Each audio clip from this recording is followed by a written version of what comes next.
Yeah, you guys ready for story time? No, all right. Let's do it. The way Holly said that's ironic. Yeah. Um, how did we get here? It is a question asked a million times, never different.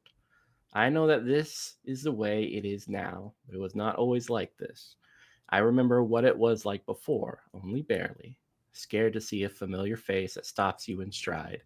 The old constructs smelled different than the new ones, like oil, wet, and metallic, likened to the taste in your mouth after you bite your tongue so hard it bleeds. You can hear the older ones before you smell them, the pieces of machinery clicking in motion, the sound of steam escaping. Over time, finesse architects created finesse constructs, making them quieter, smooth motioned, yet still plagued by the hissing of pistons. Honestly, I never liked that sound. My neck would tense and my stomach would turn a little. A feeling of unease would come over me as if I were going to see a familiar face staring back at me. I remember when this all started. The hissing scared my daughter. She would run into my arms every time we were out, and she heard it.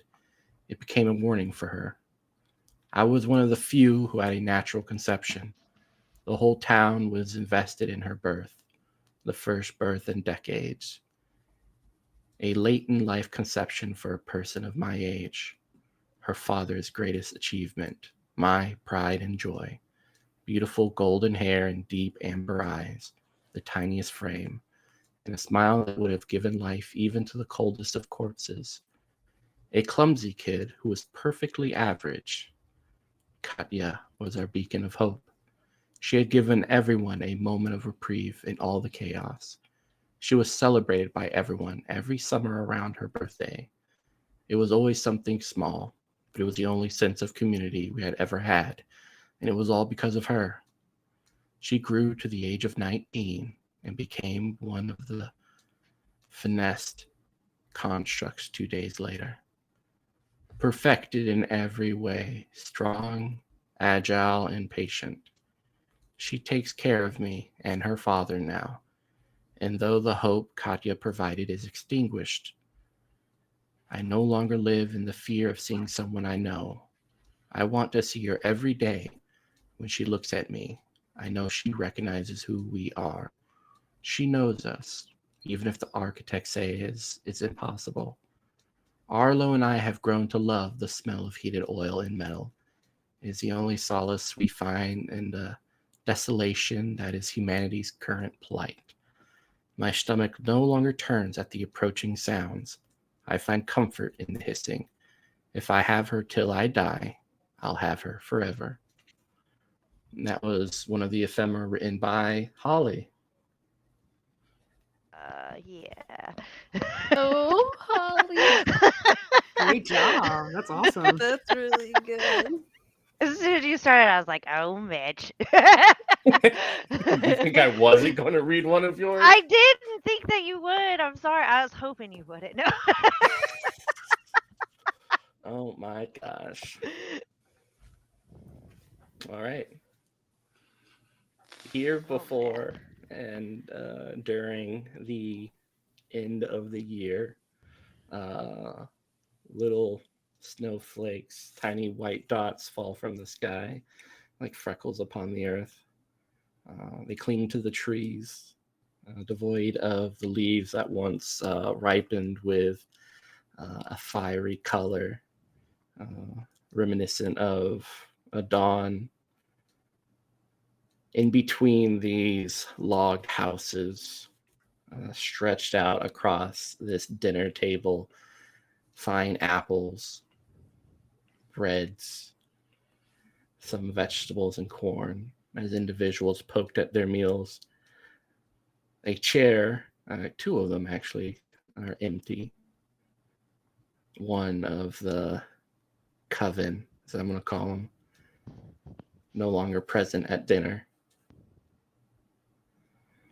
And with the new year kind of slowly approaching, ever onwards, we have to wonder, uh, will everything be okay for these three?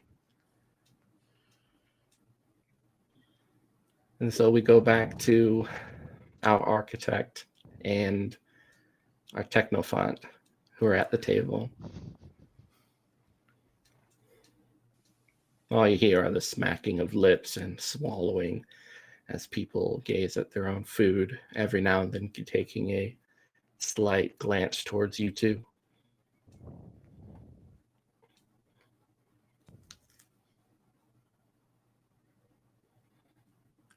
How you feeling? I think Ruby is watching the direction that Jessica went. She is not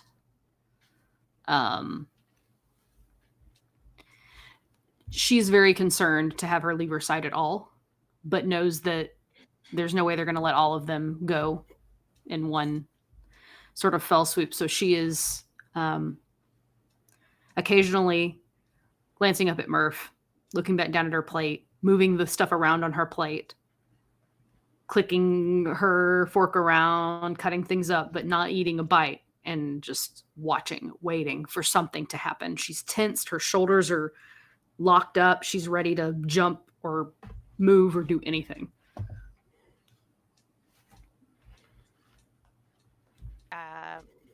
Murph is definitely mimicking eating as well. That is, Murph is like, well, I guess, like in her mind, she's thinking, like, well, I mean, no better time to die than now. Like, she's like already resigned. Like, she's like, I'm not getting out of here. And if I do get out of here, it's going to be a fight to somebody's death.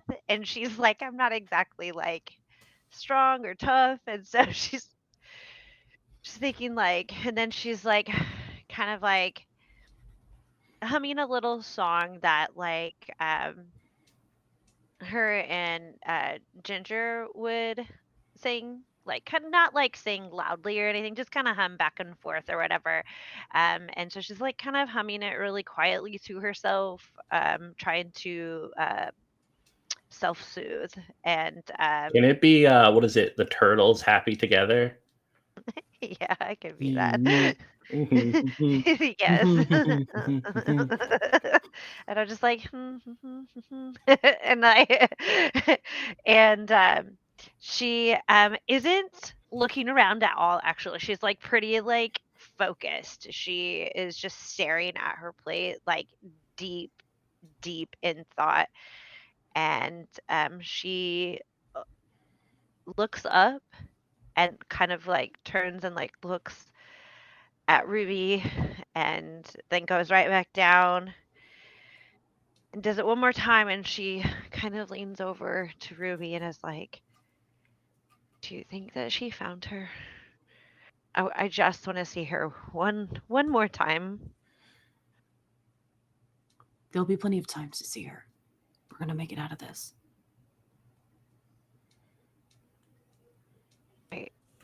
I can't believe that we are right now. It, at least me, I can't believe that we'll all make it out of here. The big lady's just staring at you with a smile on her face. Left hand is stuffing a very long piece of corn in her mouth, while her other hand is just kind of like putting the safety on and off on her pistol while it's currently pointed at your chest. All right, It's Michael on the Madsen. Jeez. All right. like, all right. She is just gonna like keep like spreading her food out to make it look like she ate stuff. Just like a kid would who's like trying to hide the fact that they don't want to eat their food. Yeah. I mean, this woman will stand up and kind of come up behind you, move your hair from the front of your face to the back. Is anything wrong, doctor? Is this not what you usually eat in the Citadel? No, this is great. I just don't have much of an appetite. I apologize. I just wanted to see what the community was like. Mm, that's fair. That's fair.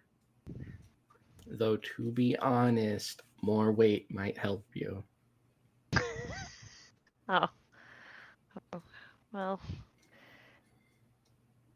see what you did there. Yeah. Okay, thanks. Yeah, for the barbed wire going to be Yeah, wrapped around your uh-huh. neck. Yeah, it's Yeah, so great. hopefully it snaps Mhm. your neck and so you don't have to bleed to death. Yeah, that'd be ideal, right? Yeah. Um, So why don't you eat some of the corn? Did you want me to help you?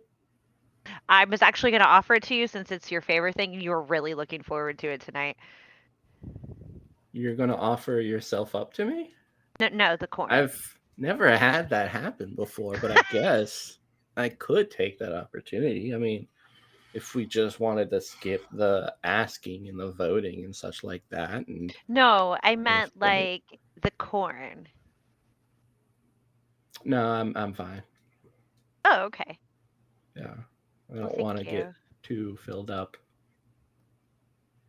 So, Oh. yeah. She'll pat you on the back and head back to her chair and squeaks a little bit as she sits down. Uh, Grace, the head of this particular settlement, clears her throat and stands up. So honestly, I wanted to get through this before we bring in dessert. Currently, we have three guests, two who are more than welcome to join our commune, and honestly, I welcome their abilities. One of which shows several signs of being fertile. The other, I think, can be put to work, and so that individual still has use. The person in question today is Dr. Murphy. As everyone has heard, Dr. Murphy is an architect. The abhorrent um, job which takes the dead and enslaves them for the remainder of their years. Um, Dr. Murphy claims that she did not like her job, but as you and I both know from the texts of past human histories and what people have done, this defense has often been used in some of the worst and tragic moments of humanity. I did not know, I did not like it, I had to do it, etc., etc. In the end, every human is responsible for the grace they present to the world and the love that they present to the world. Dr. Murphy, please stand. You are being charged with the enslavement of the dead, the taboo practice of mutilating corpses. Um, we, of course, will hear your defense. The verdict, if found guilty, you will be hung by the willow before our dearest mother until you die. Please, Dr. Murphy. And she sits down. Oh, well. Well, Oh, dessert can be brought in now. Thank you. cool. And so like this like very like weird like pumpkin pie with a slight like dark red tone to it has been brought out and um is being sliced up for everyone. There's a nice cherry drizzling over it as well, and some whipped cream, slightly more creamy than probably what people are used to, more wet and moist. Is this like an Italian bastardization of Golden Corral? Like, what's going on here? No, this is exactly like Golden Corral. Hey, This we're is getting that sponsorship. identical. We're getting There's that Possibly made gummy sponsorship. with bodies. bears Got it. and Yeah, yeah. oh my god. Okay, well, I didn't have a speech prepared, but here we go. um, Murph is gonna stand up. She is not prepared, but this may not the way okay, Holly as a player may not be like elegant when she does this, but we're gonna pretend that what I say sounds professional. No, definitely. and but for Murph, she is going to be like I understand the disdain for what I have done. You feel a shaky hand on your shoulder, and you realize that one of the ladies has gotten up. She looks like 100. The wrinkles on her face make the Marianas Trench look like shallow pools of water. Her eyes are kind of this gray, and she is shaking all over as she kind of pats you on the back and says, "Hey, don't worry. Just speak from the heart. Don't get flabbergasted or anything. You weird cunt waffle."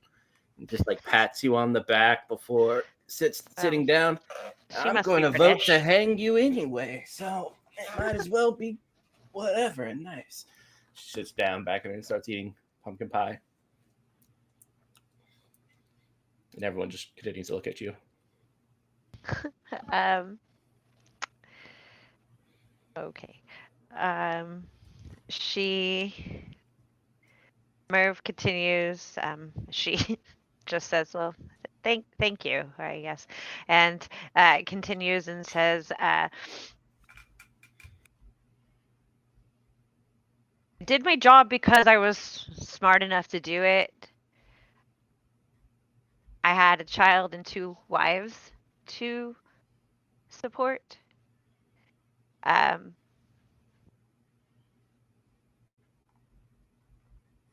I did it because it's what I was told I had to do,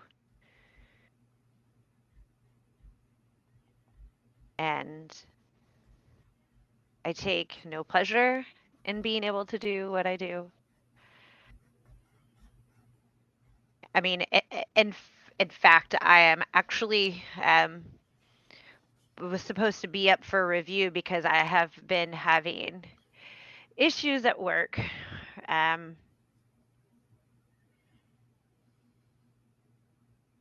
it's not what I want. It's just what I do. I do know that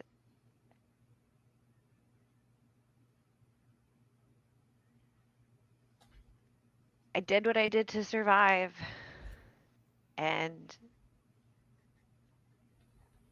I don't think that it would be fair or just to judge someone on how they get to survive.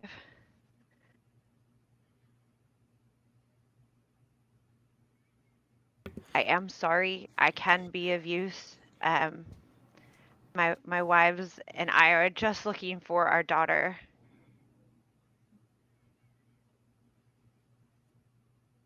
We don't mean any harm to you, to your community, to what you've built. I mean, personally, it seems really nice. And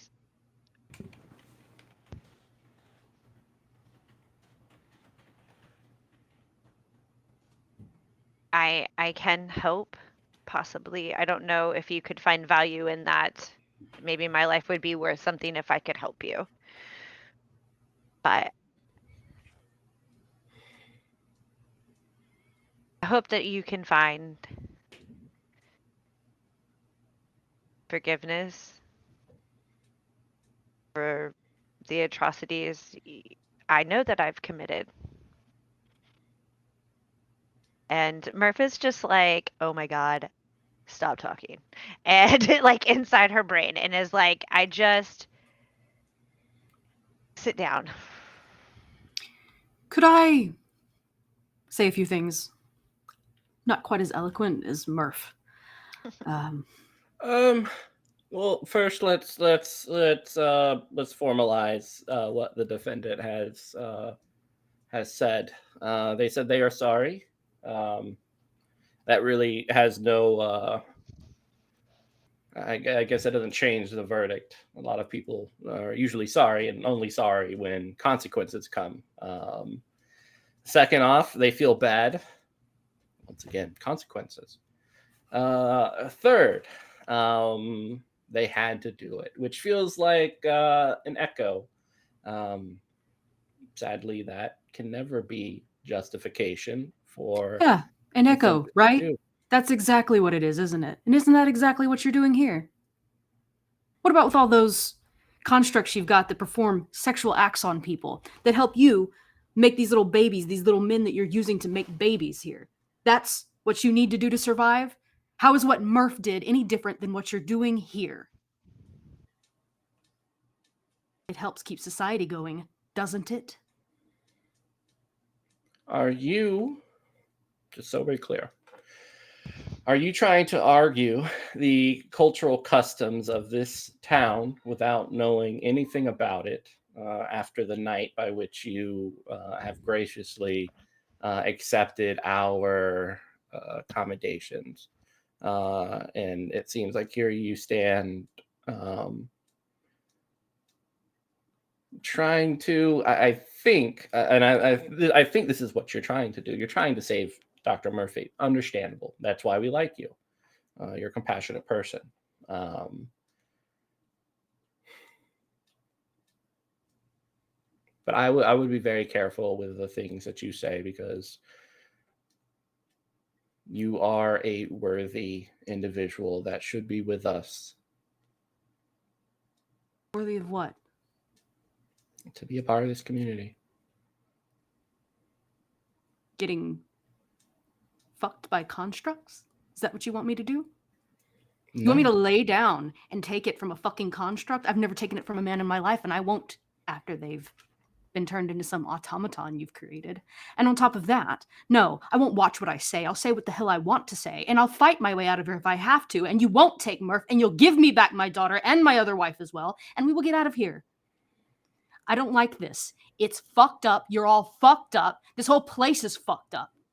And you want to look down on the Citadel because of what they do when you look in the eyes of these automatons you yourself have created for a purpose to help you survive, yet you talk about my wife as though her own choices weren't for the betterment of a society, of a people, of a child. She did it for us. She did it for Ginger.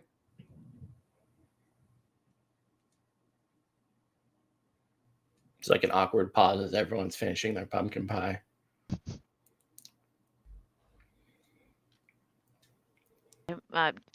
Murph is never more in love with Ruby than ever right now. All right. Guilty. Everyone who agrees? And most people raise their hand in confirmation. The old lady's like What a bitch. looking at you with like some of the pumpkin pie on her cheek, like giving you the finger. And Grace says, And I'm like, just, you got a little something right there. and Grace says, unfortunately, we're not at a place that we feel that we can eliminate the individual who just spoke with such brashness. So all those okay with lobotomy, raise their hand. Oh my And the God, old I lady gotta like raises her hand, and Ruby, most of them raise their hand. at the Then mention of lobotomy, Ruby brings her crossbow up and is going to try to fire it into the head of the big woman with the gun before anybody says anything else. So she's taking out first. yay!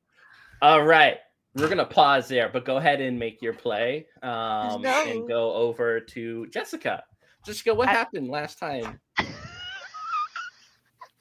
I'm not there. Oh my god, I'm not Yeah. there. Okay. I had to mute myself because I'm just over here reacting like, oh my god. So last time I went down there underground, and that is where Ginger was with the kiddos. Um, all like under 10, I think. Mhm. And I can't remember what the number was. It's like 13-ish. Okay. Yeah, kids. I mean, they're moving so fast. It's like hard to count. Like it's like counting hamsters. They all look alike, and like they're all just like everywhere, climbing on stuff. Ugh. And then it was Ginger and another person, and they were taking care of the kiddos. And so I was talking to her, and I wanted to get her out of there, and she didn't feel she could come. I believe Because of it. it. That's right, and I didn't. She didn't say what it was. But it is behind you. Oh shit! That's right. As Ginger like bows, shaking. Mm. And you hear the patting of several hands and movement behind you. Do you want to turn around?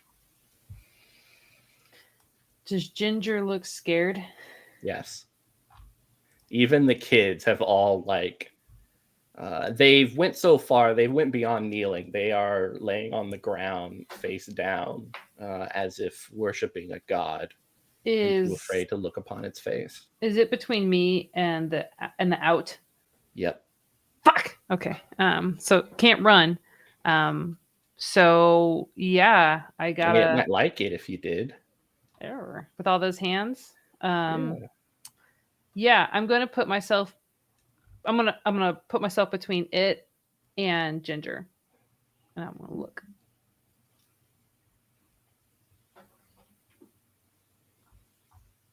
All right. You're dealing with 3 consequences. Oh my Each fucking god! with exhaust 3. Exhaust 3. Mm-hmm. So this is I can just die. Maybe potentially. Well, it depends on how many cards you have. I have 4 cards. It could be very tough.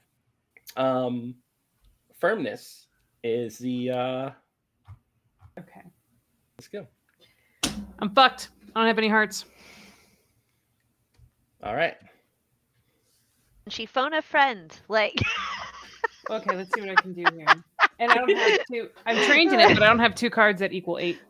Because an So ace, you could ace always counts as 1. Yeah, you could always play in the dark. So you discard a card and draw and hope that you can find a heart.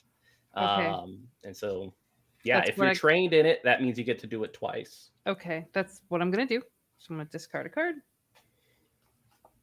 Nope.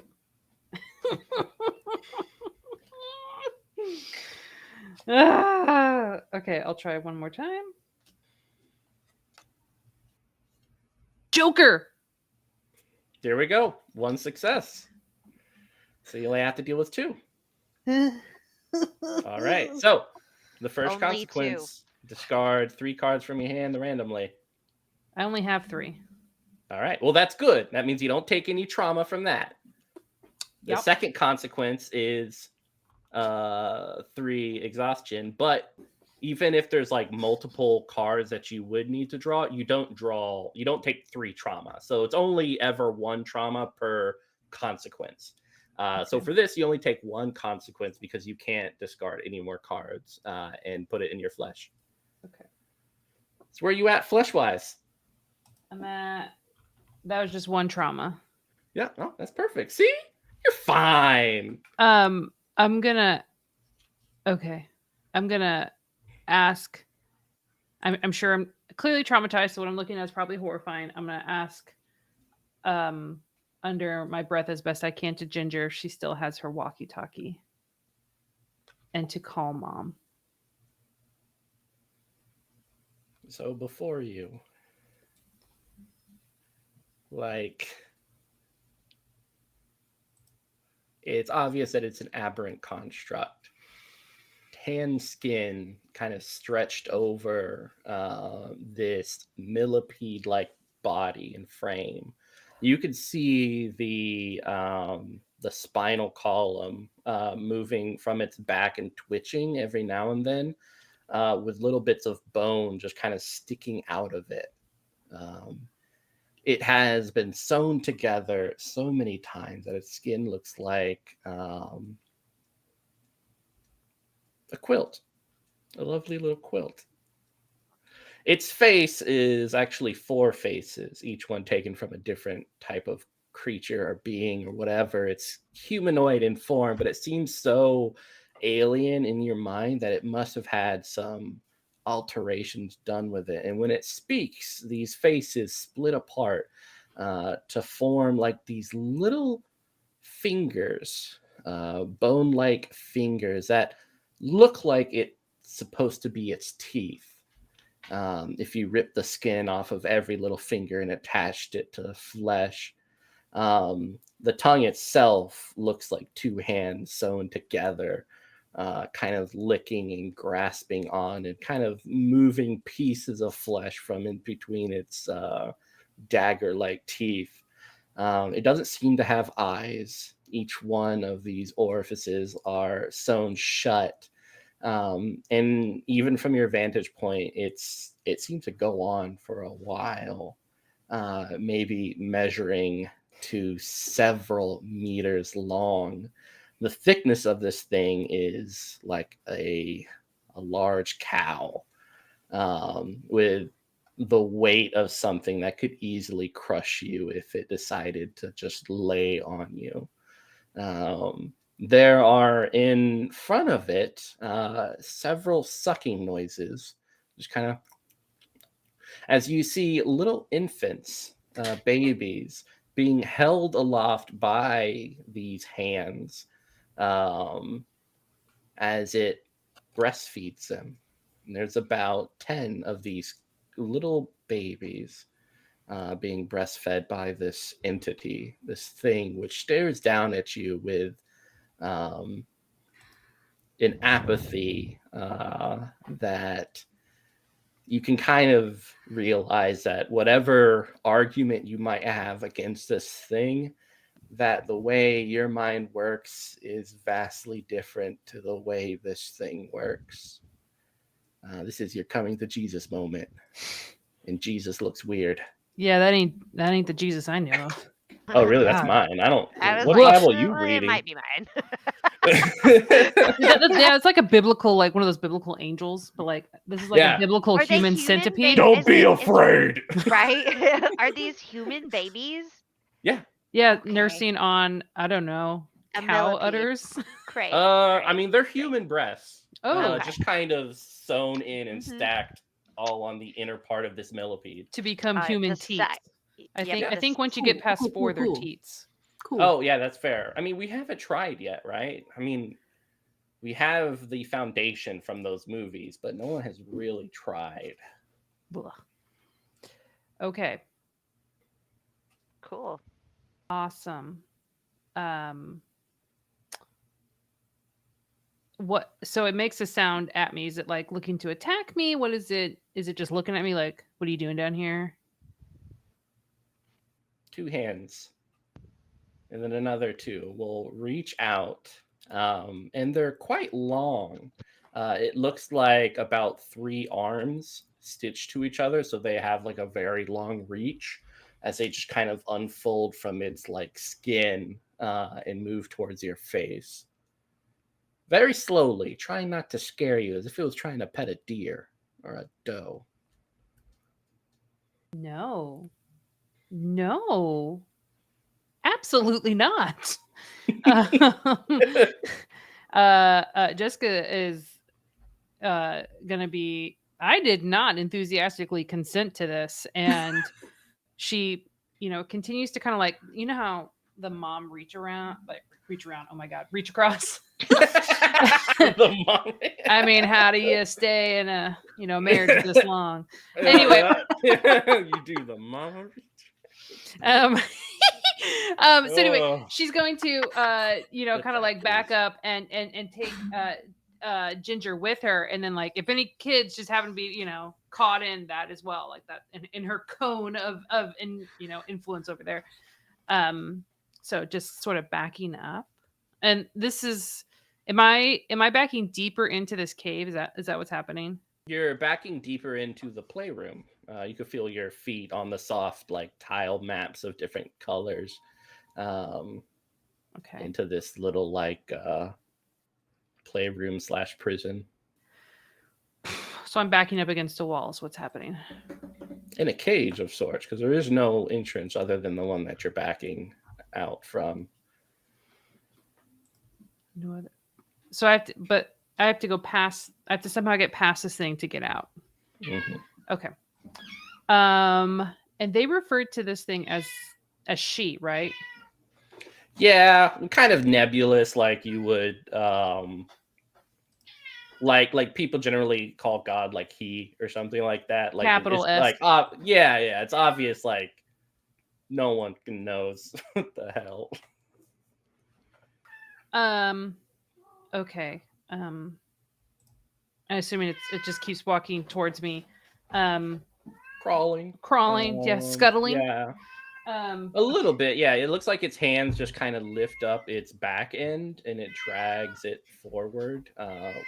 Surprisingly, it doesn't have much jiggling concerning the process by which it's performing with these babies. They seem to be very much happy and content. Okay.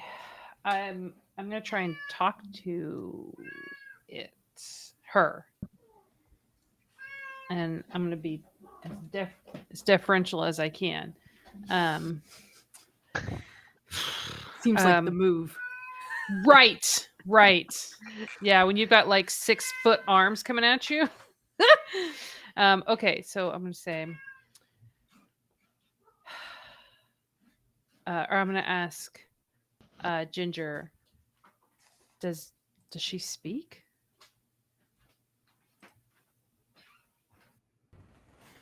You see the faces part, the tongue making slapping noises against the flesh within its mouth. And something comes out like a whisper. Vocally, it should project from its mouth to you, but it seems to kind of almost be carried along by some wind, which moves your hair a little bit, just kind of tickles your left ear, as if it was right there whispering, and you can kind of feel a little bit of warmth behind your ears, as it says, "Don't fear me."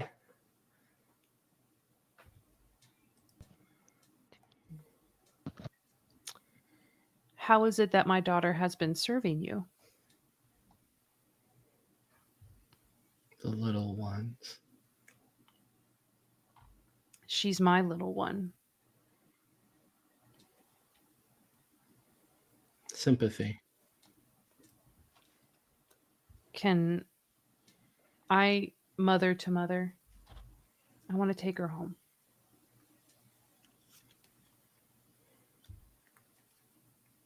Utilitarian ethics. We cannot sacrifice for a few. There are more babies here.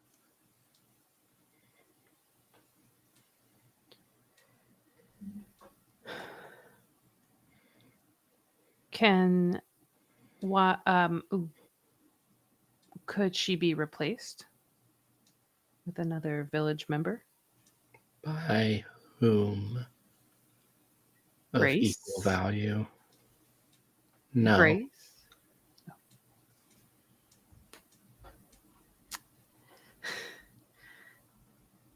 Oh, what about the giant woman with the gun? She seems very capable. Lacks empathy. That's an accurate statement. Her and Grace. Psychotic. Murderers. Torturers. Infidels.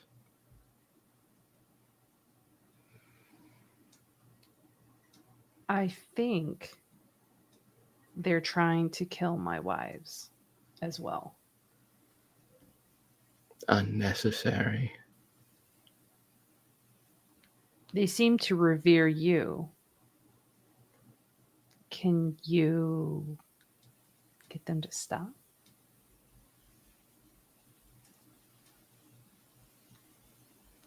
Gods cannot dictate to their flock in the religious old ways. Twist expectations. But like you could put in a good word, like don't kill an architect. Can they not hear you anymore?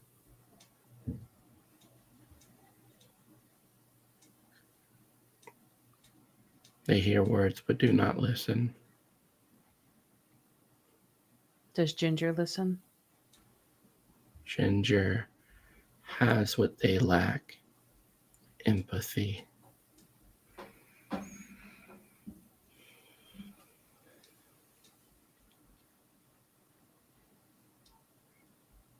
But what if Ginger doesn't want to stay? What of the children? Do they need to be kept down here? Safe, secure, paramount. But not living. Living, irrelevant. Physically, well, human race can continue. Surviving. Human race. Are you human? I am more human than anyone here.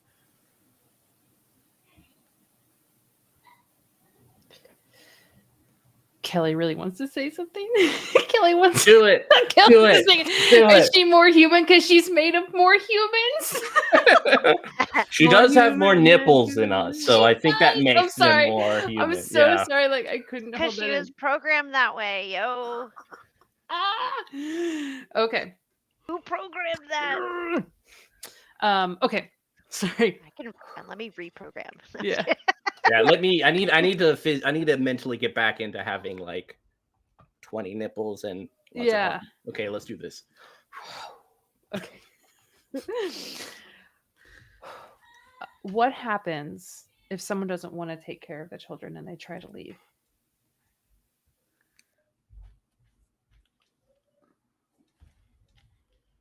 Never done.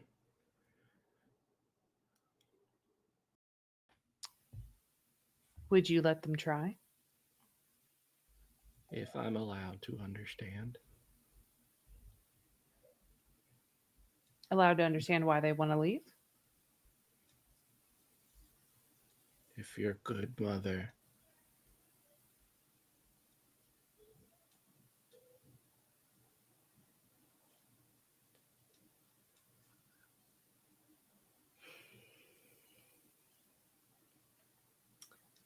I am the best mother I can be.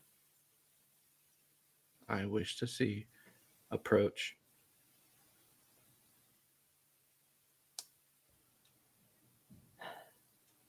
You want to see how I'm a mother to Ginger, how I'm a mother to other children. To Ginger. The process feels like a violation. I have tried to make it softer, but I don't mean to harm you. I just want to see.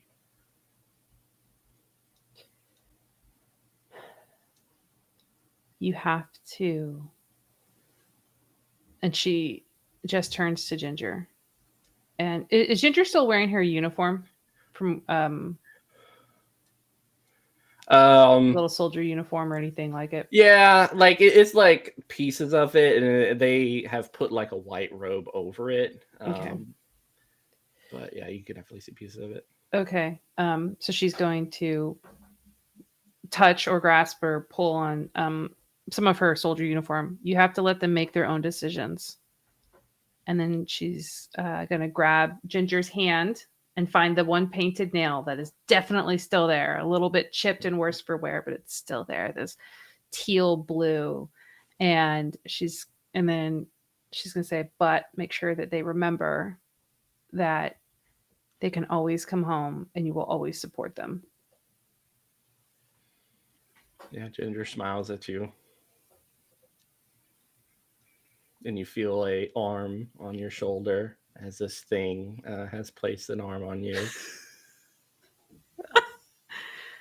And with a little, not like very forceful, but it's kind of like urging you closer.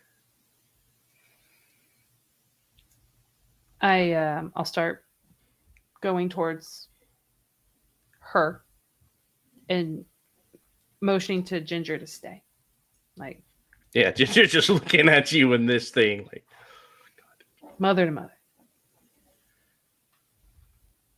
and this thing will kind of carefully, if you don't resist, try to cradle you like a little baby. Definitely going to be sort of stiff about it, right? Because this is a full grown ass woman being cradled by a multi-teated, multi-armed. Yeah, it doesn't come up as often as one would think, but it's How kind did of hard to I get didn't used prepare to. for this. Yeah, it took me a while too. That's understandable. But it kind of like it grabs one of these little toddlers by the head and just kind of moves it down to one of the lower teats, and brings you up to that place. And you notice now that you're close to this nipple that there are these almost vein-like tendrils about half a centimeter poking its way outside of the nipple. They move every now and then as if filled with life, and it seems to be moving you towards it. No. Hard pass. All right, you reject it. Yeah. No, thank you. I don't need to, and I don't need to be, I don't need to have a mother. I am a mother. It will place you down. Oh, put me down? Or like Yeah. shove me more towards its nipple? No. Okay. Just put you down. Okay, good. I didn't want like the head nudge, like, get down there.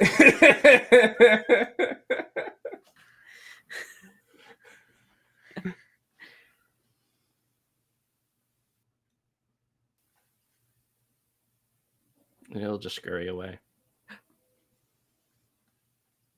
Okay. So I guess surely it can't turn around. So I'm assuming it like shrinks back. It's like one. You know how cats can like fit and maneuver in like the most impossible ways. Its Mhm. like ability to twist and turn and to move its flesh is quite astounding. So it's like a As it, ferret. yeah, exactly. Like it's, who knows the depths of mechanical wonder of this thing, but they certainly knew how to make it. The architects on the tree know. Mhm. Okay. I'm going to stiffly turn to Ginger. Would you like to leave now? That was weird, Mom. Yeah, we should probably not mention this to your moms. I think I have to. Yeah, You because were I held like a definitely baby. almost took one for the team there. So You did. yeah, we should just. I was gonna throw up. I'm not kidding. That I was. didn't do it. Okay, I didn't do. I Yeah, would but have if I had to. Look, that is a mom move. you were still cradled like I think Ruby would say, like a little bitch. I think. Don't tell Ruby I got cradled like a bitch. I think I have. Well, you know what? No, look. When Okay, we look. get That's back something we home, do later. Okay, like you don't need to know about that. Just get out of here. look, I'm just gonna hold it over you if we get out of this. We have to take the kids out. All This of them. isn't yeah, it's not a good place. Like, I agree. I just don't know how we're going to smuggle a small village of children. Can they fight? They can play pranks. That's Look, about it. you didn't teach them any of your soldiering stuff? They no, I I was trying to be like you guys and more so focus on nurturing and the self-love that I feel it's very hard to acquire the older you get. So I thought I'd start with there, then move on to military tactics. I mean, Ruby taught you how to defend yourself really early on. Yeah, but I also was instilled with the confidence and love from you guys to be able to try new things and to feel good about myself. Like that was the foundation. You're lucky I've had a really hard day and those compliments feel really good. Okay, let's just get out of here. Well, okay. The village is not secure. So, and when I came down there, was this cave like far away from the little dining Yeah, area? it was more so close to the tree, so it was a couple of minutes walking around. Okay, so there could be a way to find like a place to like stuff these kids. Yeah, I think I got it. Hey kids, we're gonna play hide and go seek. All right, we're gonna be the seekers, and we need an advantage because you guys are so really good at it. But the only thing is we have to play in the log cabin area. Okay, I know normally you guys aren't allowed to play, but I also know that you guys skip over there sometimes anyway. So, special permission this time, hide and go seek up there. We get an advantage. All right. And the kids are ecstatic as like all these little hands move forward and just kind of like ooh as they pat every like you and Ginger and this other like woman who's there. And you feel a tingling as you look down. Pieces of you are falling apart and just kind of vanishing into what looks like these little cherry blossoms. um, it's trippy. What? The world is filled with color of lights and golds, and you can see and perceive the like little tiny trails of sunlight gleaming down from a faraway place onto this little green and blue world that you got to inhabit. Everything seems to slow down, and you smell these beautiful, fresh, like floral scents being carried aloft by the wind. You feel lightless and almost carefree for a bit. And then you're outside as you see like the little cherry blossoms kind of put themselves back together to form what is you. I've You got can. creepy kid powers. Ginger like shakes her head. No, you don't. That's just... Look, I mean, I couldn't do that before. that's them. It's the kids? Yeah. That's so cool. Oh my Bring god. them with you. Murph's gonna freak. And that's when you hear a crash as Ruby, what'd you get? All right. Is that a double success? Yeah, it is. Holy Yeah, if it's what is that? I can't see the number. Is that an 8? Is an 8. 8. Yeah. That's Okay, yeah. So that is that's 2 successes. So the first success is always a success. You deal the amount of damage of your crossbow, which I believe is 2. Correct me if I'm wrong. And what that does is that exhausts their cards. So every NPC has a trauma pool and a kind of like stamina pool. Stamina is what gets taken out of if it's just exhaustion. So it would take 2 from that. With your extra success, you can do 2 things. Well, you could do lots of things, but these are the 2 that I suggest, and probably I think what you're aiming for. 1, turn it into trauma. So the bolt hits so hard, it's not exhaustion, it's trauma. Go straight to their HP. Or you can deal the damage again as exhaustion. So you would deal 4, discard 4 of their like stamina pool instead of just 2.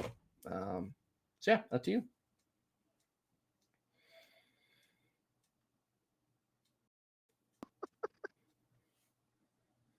You're muted.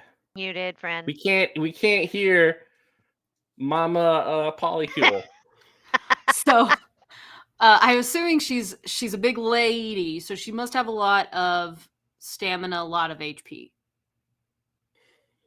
Yeah, like she would definitely. She looks like she probably was trained as a technophant at one point in time. Like she is Rude. swole. Gross. So, but if I work to deplete her stamina, then she can't attack. Is that the idea? She will be less inclined to attack, but there's still that HP pool. Okay. Sometimes that would knock someone out, sometimes not. It's really depending on the NPC. Okay. For this combat trained one, you're pretty confident that, well, you can go ahead and make an empathy to see, like, it's basically, does this person believe in their cause enough that they would risk dying for it, or are they really just kind of using this to benefit themselves? Only 2 one hearts. success. Okay. She Michael is Patton. not a fanatic. She is a fanatic of herself first and foremost. So you can definitely tell through the conversations the last like hour and stuff that while she is certainly a religious fanatic, it is not in this cult of people, but more so in the atrocities that she can deal out to her fellow humans. So as long she more so focuses on staying alive so that she can continue to do that. So, given that, is that more of a move towards stamina then? Yeah, pretty much. It will allow you to chip away at her stamina and get that down a lot quicker than if you're trying to get her HP. Yeah, that's what I'm trying to do. I'm trying to just stop her. I think Ruby doesn't necessarily, she knows she's probably going to have to kill some people, and this is probably going to be one of the first people she's going to have to kill, but Like she's that old just lady. That's Yeah. actually like, so Murph wants to punch the shit out of that old lady. Murph is not tough, but you know what she can do? She can punch an old lady. Call me a cunt. Like, All right. who's a cunt now?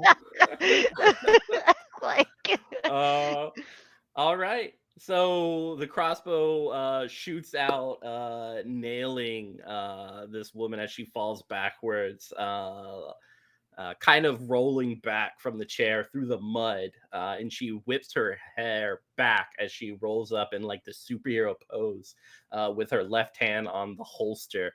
As she looks up at you, kind of rips out the bolt, undoes the gun, and tosses it. As she starts like undoing the do I see that? suspenders. Yeah. Oh, Yeah. all right. She does the suspenders, and she kind of like puts her fists up. She's like, I I've like been this. waiting for this since the beginning. You ready to do this? I'm gonna die for after I punch the old lady. I'm diving for that gun. All right, hold on. We got to handle you and the old lady. All right. You stepped in a boss battle and you didn't even know it. Always put a secret boss battle in, and it's always the weak old lady. So I guess for Ruby, are you answering the call? Want to go fist to fist with her? Uh-huh. Yeah, I think Ruby looks at her and then puts her weapon. Let me think. Yeah, I think she's gonna clip it back on her side. She wants it on hand. She thinks she can defend herself well enough to keep it away from the other one anyway. Yeah. Since this is a You fist to feel fist. two small hands on the holster, and as you look down, there's like this little kid, and it's like, can I have that? Go ahead. And then it just like disappears in a burst of cherry blossoms. Yeah, Ruby does her collar out a little bit and squares up. Yeah, and just like Tom Cruise, like, or no, wait, it was God, the super sexy Witcher guy when he's like reloading his arms and he's like, starts walking towards you as the snow starts coming down a little bit harder. Going over to the old lady, Dr. Murphy, I'm so sorry, but go ahead and roll combat.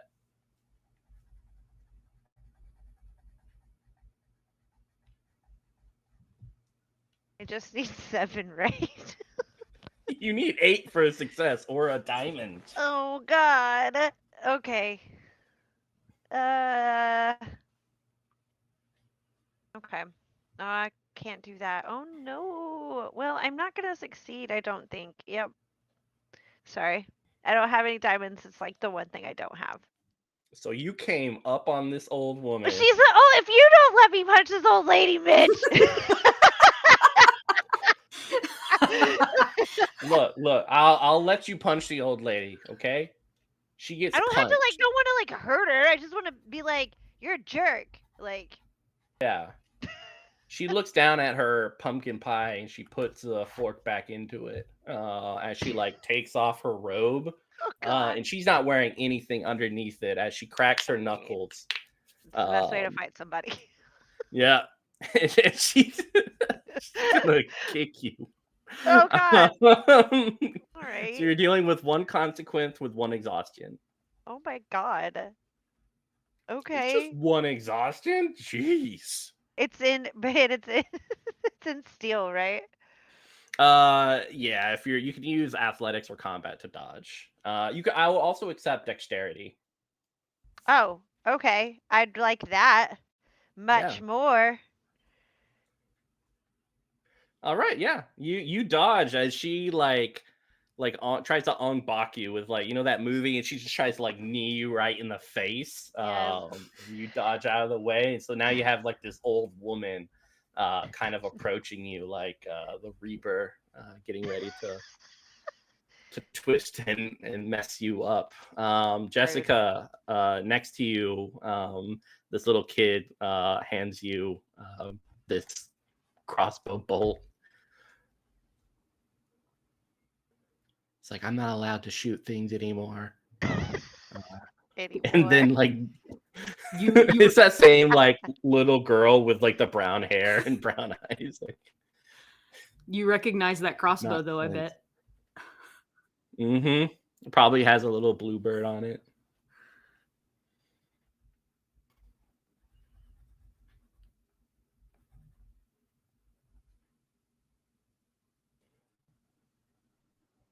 So there we have it. Snow coming down as everyone gets up and the fight is on.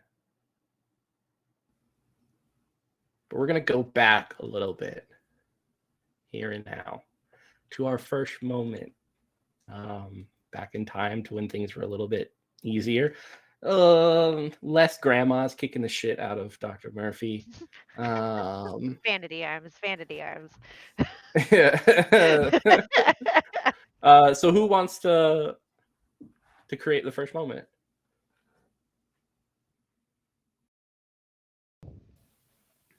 Not I. I will talk. I want to remember the time, the first time that Ginger got hurt physically, playing, probably trying pretend fighting. And the feeling that, do you want me, is this all me, Mitch, or are you? Set the scene and then we'll all kind of right. hop in and roll with it. All right. So the first time that Ginger got hurt physically, she had a very bad, like a fracture of a bone. And she was play fighting, and Jessica was so mad because who taught her how to fight? Yeah, girl. Oops. It wasn't me. I taught her how to dig through trash. And That hobo life. I know. I just want you to fix things. And she was so mad. But then she looked over at Ruby and saw the same helpless feeling that she felt. And she remembered how, even though Ruby's so strong, she's still her Ruby. And they're still a family, and they're still moms. And how she still needed both of them, and how she picked up Ginger, suddenly, even though she weighed like 50 pounds, she still picked her up like she was nothing and ran her to Merv, demanding she fix it. Whether she could or not, she just fixed this. And that moment that they came together, and that was the first struggle as parents, as a family. Yeah, I feel like a kid, as much as they want to be a grown up, at times, the moment like something like this happens, it's they revert back to that instinct of please care for me, and like this is the only safe place. She's like crying in your apartment, a little bit of bone sticking out, um, and Dr. Murphy, what do you do? Uh, well, I mean, I try to fix it. I, I, I tried to calm Jessica down. I'm like, look, it's okay. This happens. Like, kids are gonna do these things. Don't you remember the first time you hurt yourself? And even if you don't, do you remember the first time you do remember? Like, um, and I'm, you know, rubbing Ginger's hair and, trying to get her to calm down. And, I'm like telling her that she's going to have to be like really brave and like, it may not feel great at first, but that we're going to get through this. And I'm going to do my best to make it as painless as possible. And I, you know, I, I do my best to doctor it up. Yeah, it's kind of in between, like you taking care and you guys watching. She's like, I just wanted to be like Ruby and protect people, and someone was making fun of someone else, and I wanted to be a hero like Ruby, and I wanted to defend someone, and it just hurts so much. It doesn't feel like I'll be able to be that type of person. I won't. I'm not like Ruby in any way. Ruby leans down and gets close to her face and takes her little hand and puts it on the redness on her face and runs her little hand over it. I got this trying to save my friends, my soldiers. Sometimes we're not strong enough, but it doesn't mean we don't try. You did the right thing, kiddo.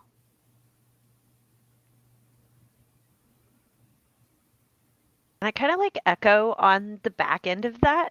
And I'm like, we will never punish you. We will never not be proud of you for doing the right thing. Just like really leaning into like that teaching of like empathy and that, others struggle is our struggle and that if that person succeeds, we all succeed. Very Citadel-ish mindset. Yeah, yeah. I think with that, like probably in like 3 months later, she gets hurt again, but this time, like, I mean, it still hurts and she's still crying, but she kind of has like a grin on her face, like, yeah, I didn't back down. I'm just like Ruby. I'm gonna get these scars.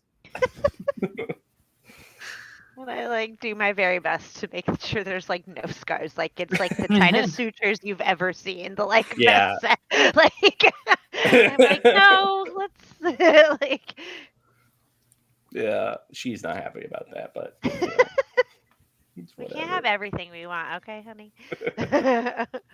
All right, for people watching and stuff like that, feel free to recognize and energize. They all get to draw that amount between 1 and 3 from their deck, depending on, I guess, how much that story was like something for you. Yeah. So go ahead and comment and stuff. Hurry up and So comment, guys. I have no cards. None. This bitch needs 3. Yes. all right, next scene. If y'all don't have uh, one, I have one. Oh, I don't want one that you have, Mitch. I'm afraid of what I'm just saying. You come up with like multi-tittied women. Yeah. Look, the other time you were accosted by a multi-tittied woman, all right? This isn't the first. Like, let's go back and see. Why do you think I was able to handle it so well? Yeah, you're like, here we go again. God damn it. All right, next scene. I think this scene starts with a young Ruby. It kind of fades out from the scene of her getting hurt again and Ruby's face kind of grinning to a more somber looking young woman. There's no gray in her auburn hair. The scar on her face is bright. It's fresh. And the look in her eyes is dead. As she's gathering up everyone, she's giving the handful of soldiers that she's in charge of, she's giving them a talk as they head out. Everyone, we've got a mission. We'll have an architect this time.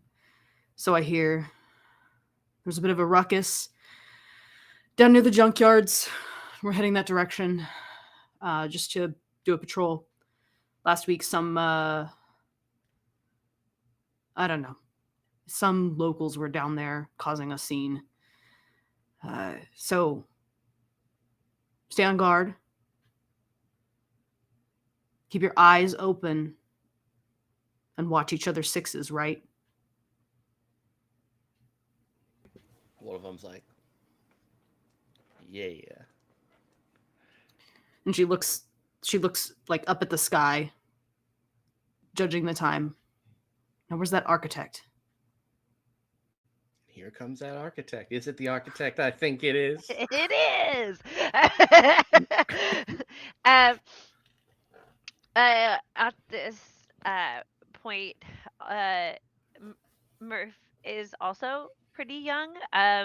Very still has some color to her face. Like doesn't look tired, and uh, she kind of scurries in and she's like when she like walks in, Murph is not graceful whatsoever. It is immediate like drop of the bag and like just shit goes everywhere, like, and like she's absolutely mortified when she like looks up and there's just everyone is like looking at her and it's definitely looking like very, you know pumped for combat ready, like, and she's just like deer in the headlights. And she like scans the room quickly, and when she like turns and she like sees Ruby, and um, we all know the effect Ruby has on women, and she is just like, and it's just like a brief second. Murph does not look people in the eye. And she looks Ruby directly in the eye, completely by accident. And she just looks down fast and like starts picking up her things and is like, I need just a second. Just and I'm Ruby like, like runs over and starts like, let me help you, and starts gathering up her things and trying to catch her eye again as she's doing this. and she's like picking up this paper, and she picks up the paper and she's like, I'm looking for Ruby. I can't. And like the last name is smudged. Like can't read it. Like she is a mess. And it's like it just says Ruby, Corporal Ruby. So Yeah, I don't know. that's me. And they have like that little moment where they go for the same thing and their hands touch. Yeah. Ruby pulls back quickly. Yeah, I'm Ruby. Corporal Rogers. It's, you must be Murphy. Murphy Dumont. Yes, that Um, that is me. Yes. I'm gonna be really honest with you. This is my first time on a mission. and I'm real nervous. Don't worry. I've helped plenty of people with their first time on a mission. uh, we got this. And she like puts the last few things in the bag and like helps her like She like offers a stands hand up. trying to Yeah. help her up. Yeah. She stands up and like fixes her hair and like makes sure like the apron is straight and it's like thank you very very much. And like she blushes a little because she was like, why did I add the very much? Like she is just not herself. Like Ruby grins. Not a problem. Never a problem. She turns and looks back at the soldiers, and her face, you see her, like, as you see her turn, her face changes from this, like, so she turns back around and she's like, all right, guys, let's get it. And someone's like, someone's getting it. And I think, like, you sort of, like, there's sort of, if I may, there's sort of like this sort of montage of them walking, and Ruby's taking up the back, but I think, she's there by, crazy.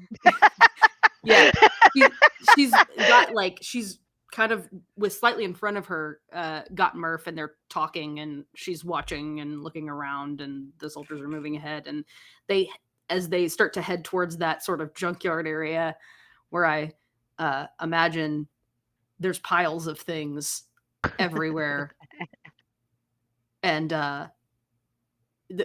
she's like high noon, sun high in the sky, looks up, kind of braces like her left hand, her non-shooting hand. She does this to kind of block the light, and sees someone just kind of like monkeying on top of this, like just climbing this pile of junk like a monkey digging around for old tech and stuff. And she looks up and calls out, ahoy.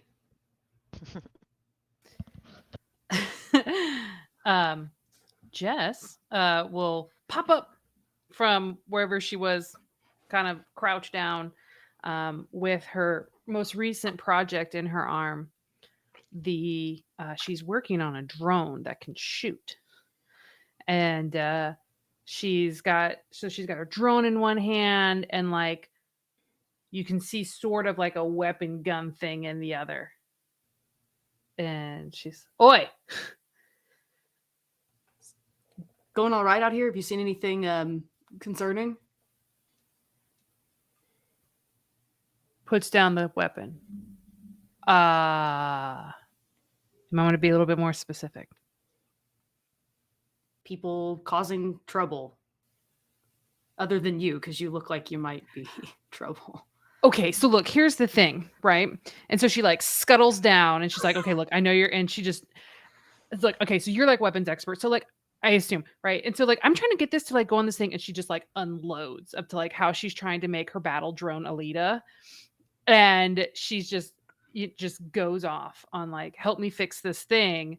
And then she just, and when she unloads, she just stops waiting for answers.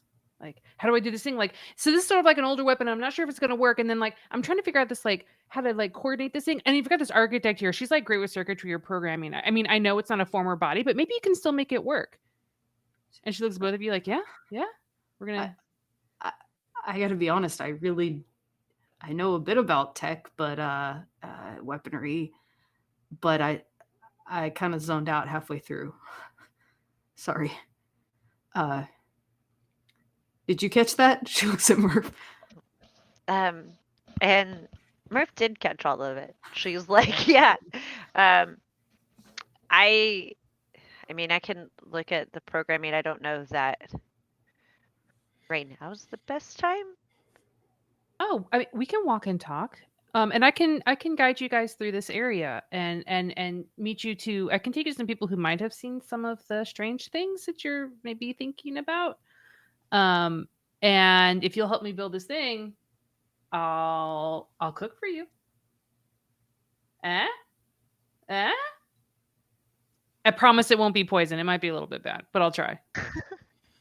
She kind of glances at Murph and then glances back at this person she's just met, and she's like, "Sure. What's your name?" Oh, my name's Jessica. Jessica. Yeah. You hear a voice chirping from the other side of a car in this like graveyard of old things. Jessica, this would be one of like the people who kind of would explore things with, just to like, almost like a work buddy, as you're like going through the trash and of yesterday. The person kind of chirps up like, hey Jess, are things going well over there? Is the person hot? Yeah. Why do you think I'm over here talking to him? You need to leave, and you Okay. need to quit twat blocking. Go on, get. You see like this blonde haired young woman poke her head out from one of the cars and kind of gets a look at Ruby and shakes her head and smiles.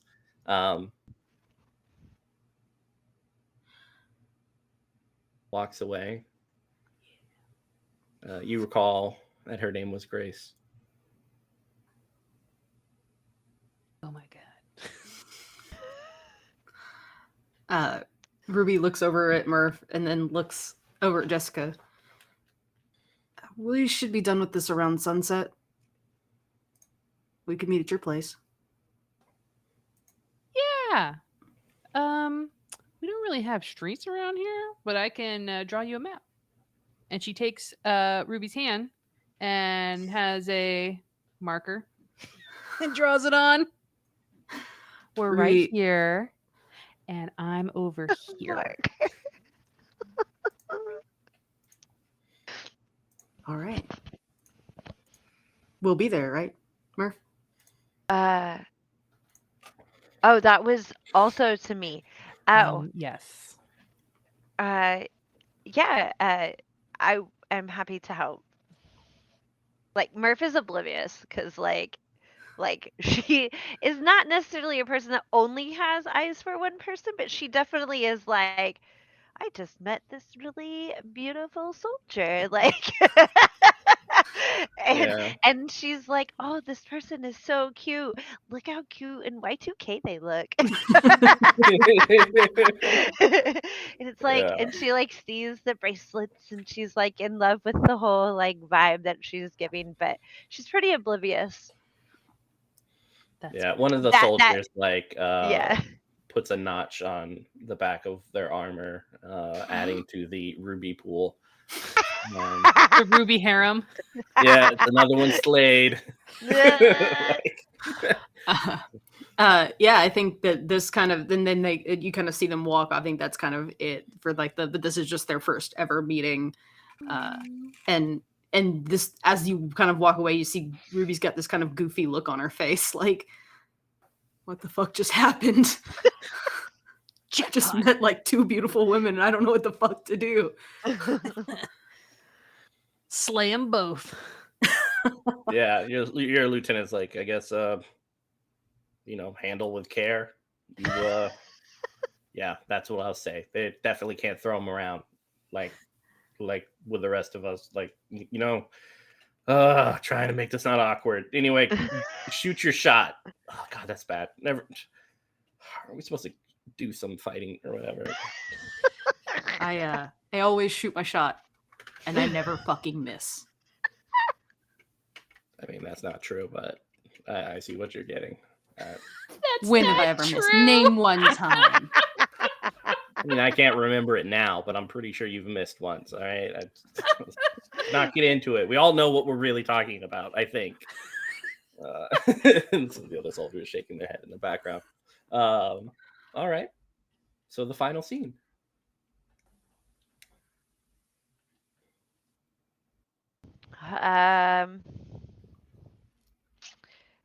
So we'll say like a year or so later, like release into dinner at Jessica's, where we successfully programmed Alita.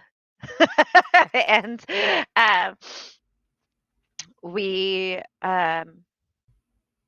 at this time have like moved in together. We're living together, and Murph doesn't really plan for things usually, but she had remembered a conversation between her and Jessica where they were talking about like, oh, it would be really nice to, get married and have kids, and or at least apply to have kids and try to um make a living and endure the bleakness together and with Ruby. And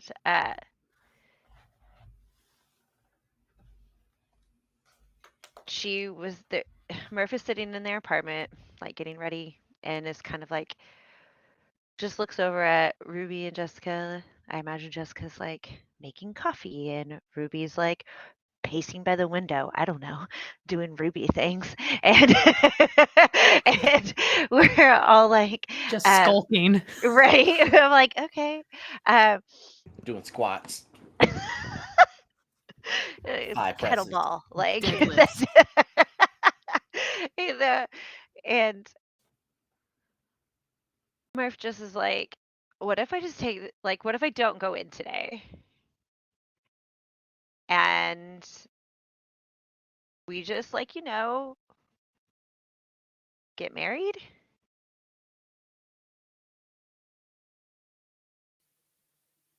Yeah. I mean, I mean, like, we we get we get paid time off, right? We get PTO, right, Mitch? Um, yeah. I I mean, mean, we could just look at that's fine. You know what? yeah. I'm sick. So, Yeah. And also, you guys like don't want for anything, so it's kind of like, eh, I mean, I don't get PTO. yeah, you That don't. trash ain't gonna sift itself. You don't get paid at all. They just give you enough food to survive. The government's like, you're not useful to society, but I guess we have to keep you alive. So here's Mhm. what you need. I just like that. You don't want to get a dress or order flowers or Do I mean, you, Ruby? Do you want to wear a dress being really and order? Jessica. Merv, how beautiful would she be in a dress? We never see her in a dress. I don't think I've worn a dress since I was a girl. I look, I it doesn't matter to me. None of it matters. We could I agree. Let's grab play old hooky and get twigs. married. Yeah, let's do it. I never wanted anything more in my life. And like Murphy's like heartbeat is like starting to go really fast because like Murph, she's not the type of person that um she's not super emotional, even though that is how she can be. Um, it's like one or the other. There's not a whole lot of in between. And it's the first time in a really long time that Murphy has really felt happy. And I mean like like like the sense of the word and contentment, right? Like happiness, jokes, laughter, something that she shares every day with these two. But like the contentment in like knowing that this is like us solidifying the three of us together forever. We gonna have children. We're gonna live in this apartment. We're gonna do our thing. And in the world of like, necrobiotic, it's pretty bleak. Things suck here. And there's not a whole lot to be happy about. And I will tell you, Murph pretty much embodies that entire sentiment. She is rarely outwardly happy, but when she is with Jessica and Ruby, it is a full on just glee. And she just gets this biggest smile on her face, and her heart is beating, and her cheeks are starting to flush. And she's like, okay, that it's settled. And she like is like, I'm just gonna go put on like something. And I mean, sure Yeah, it goes. I gotta get one, well, two, well, three things, and just runs off to their room and comes back with a box, and in the box is three mood rings, those adjustable kind. Like, okay, I don't know how to size rings, and Ruby, I don't think you would let me just like have your hand without being super suspicious. But I have been collecting these since the first time we met. Um, do you have any idea how hard it is to find mood rings? But I found them. I found three, one for each of us, and that way we can always know each other's moods. Blue means you're happy. Yeah. Yeah, it's perfect.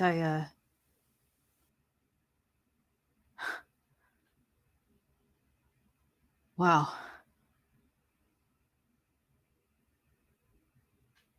It's finally happening.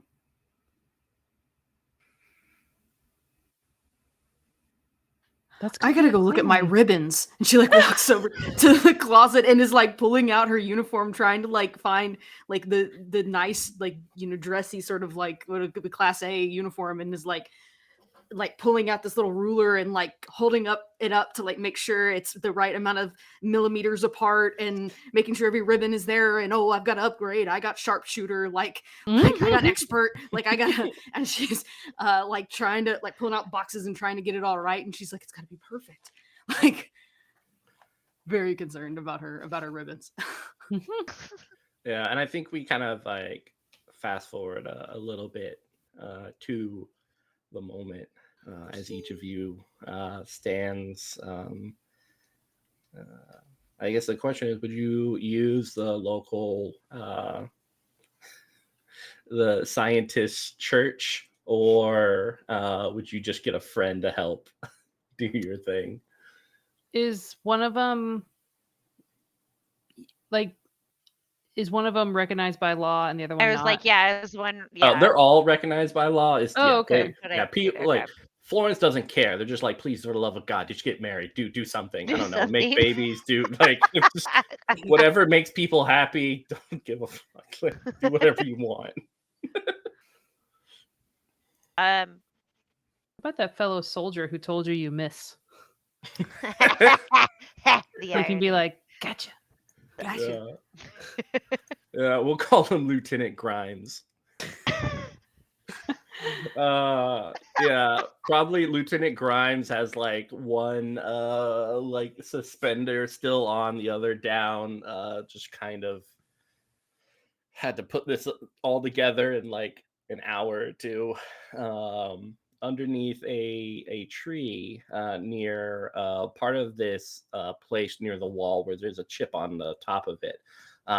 So up on the hill near the tree, you can kind of see out to the farmlands of the exterior parts of Florence. And here on this, like, as the sun is kind of slowly going over the tree line out miles and miles away, and little specks of people moving about outside of the walls.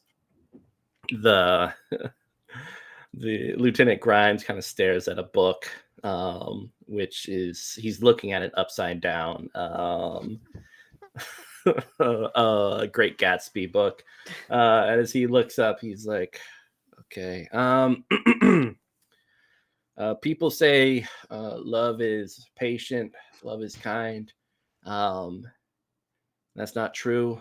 Love is a Amazonian woman who will fight you even without arms, who will find a way despite um, a tough winter, who will not give up no matter what.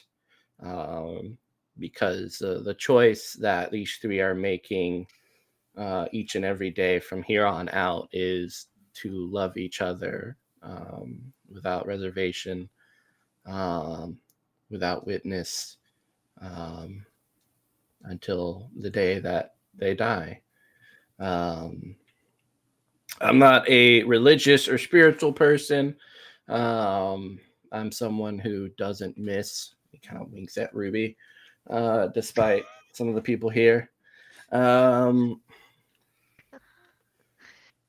but I have faith, knowing Ruby, getting to know Jessica and Murphy, that these three are fighters. They will fight for each other till the end. Long past when romance is an everyday thing to when romance is the act of kindness day by day and the standing beside another person as the years grow short and the days long. I hope that in between those times that there's still beauty. I know that you three will find it in each other.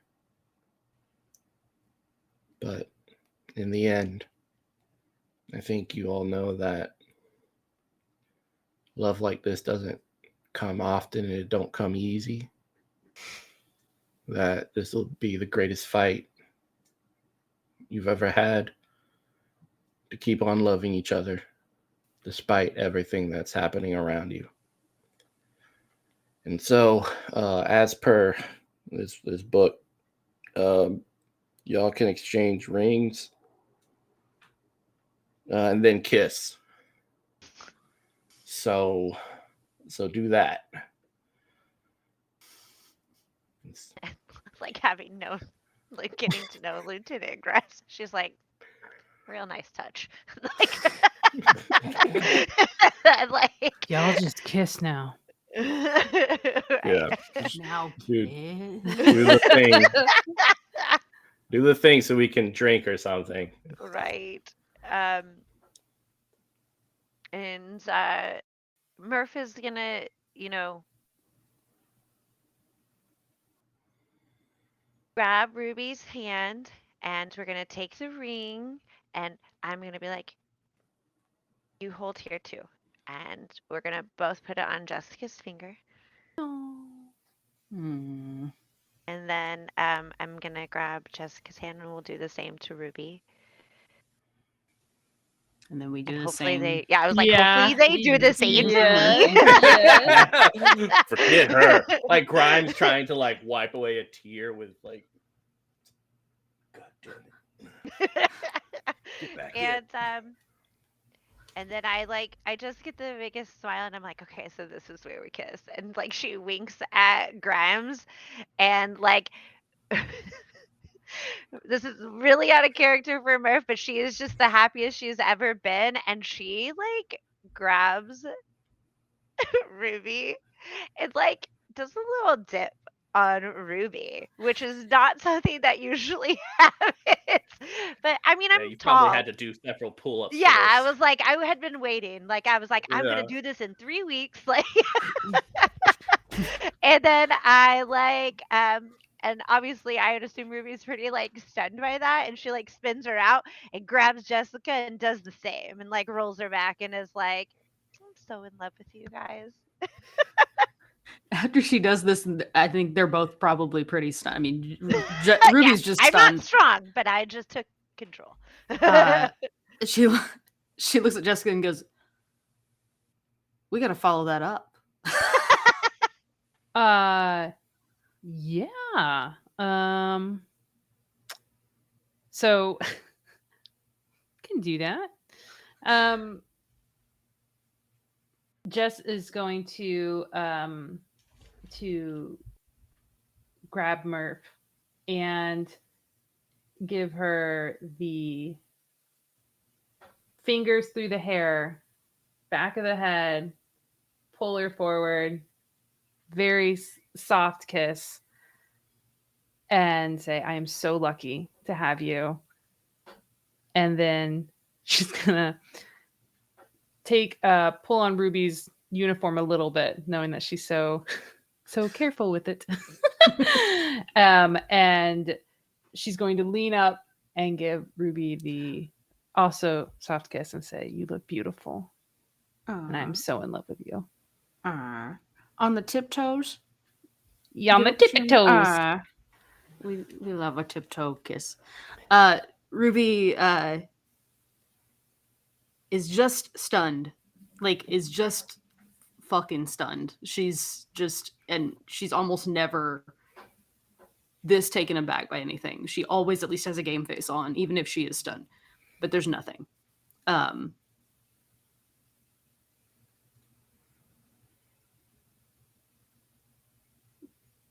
That's all the kisses we need to do, then. Yeah, Okay. yeah. Well, I mean, Ruby could. I mean, she's got. You them you already, can so- just carry us both down the aisle, one in each arm. Right? you go. This is like Yeah. Like a pack mule of wives. Yeah. Ruby, and she looks at them both and just like mouth open, and then everyone starts kind of hooting and hollering, and she like jolts and realizes everyone else is there, and then puts her arm forcefully in both of theirs, and walks down the aisle. Doesn't say a thing to anybody else, and is like walking them out. Like, that's it. This We're is done. done. We're done. This is done. We're gonna go. We're going. We're leaving. We're not gonna be here anymore. We're gonna go It's like consummate. Y'all have fun. Yeah, it's like a Mormon wedding. Like they're going. They'll be back. Their hair will be messed up. I don't know if you've ever been to a Mormon wedding. It's funny as heck. No, It's so there's funny, no dude. alcohol. I Why love- would you go? I had a friend. I had a very good friend, and I couldn't go in the temple. But the after thing that they did was so funny. I like had to like fix her hair. It's so cute.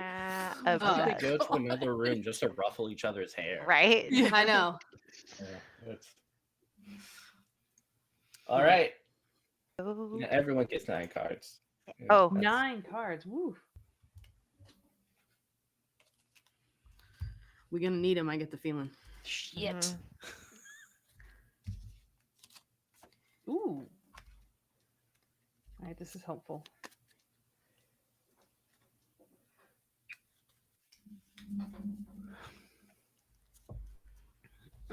Joy's All a right. second.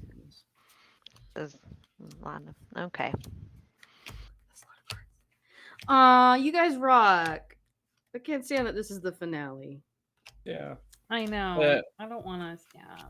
As you guys draw the cards, I'll describe a little scene that may be connected or may not be. Oh no. The woman has red eyes. That's probably the most prominent thing about her. Red, pale skin, and long black hair. She's wearing a white collared shirt. This is the giant woman or the old woman? No, this is someone you guys have never seen before. Mm. Okay. Sitting at a counter back in Florence, writing with this archaic-looking pen on a sheet of paper. An architect, one that is familiar to Dr. Murphy. Her doctor takes a seat next to her and passes over several envelopes, one of which has Ginger's name on it. This red-eyed woman looks down at it and nods, signing off on something. And you're sure, confident at least, that they'll go after her, yeah? And he nods. And she smiles. All right. Good job. Passes a couple of bills over, pats him on the back, and says, "The first glass of milk is on me,"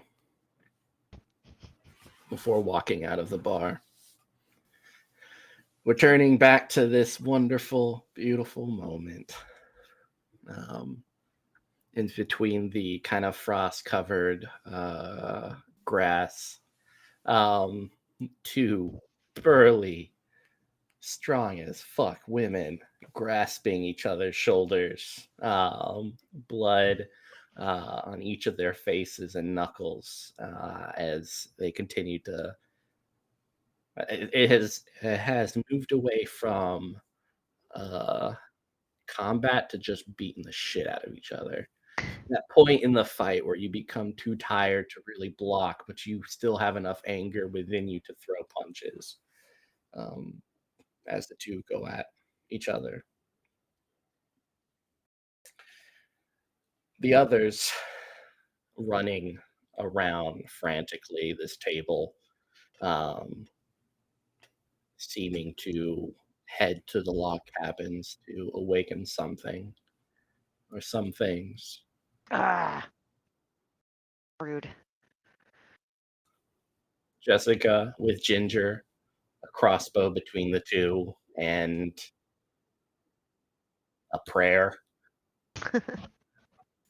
Dr. Murphy, I'm just trying to be chaotic. So I'm just like throwing plates and shit at people. Like yeah, I'm not trying to like hurt anybody. Like I'm just trying to Frozen be golden rolls. yeah, like I am just trying to create yeah. chaos. Like the old lady, seeing that you are a weaker opponent and prey more than anything else, has decided to move on. Well, thank God for that. Or she is a lion and she does not Fuck drip with down lambs. low to Yeah. the lambs.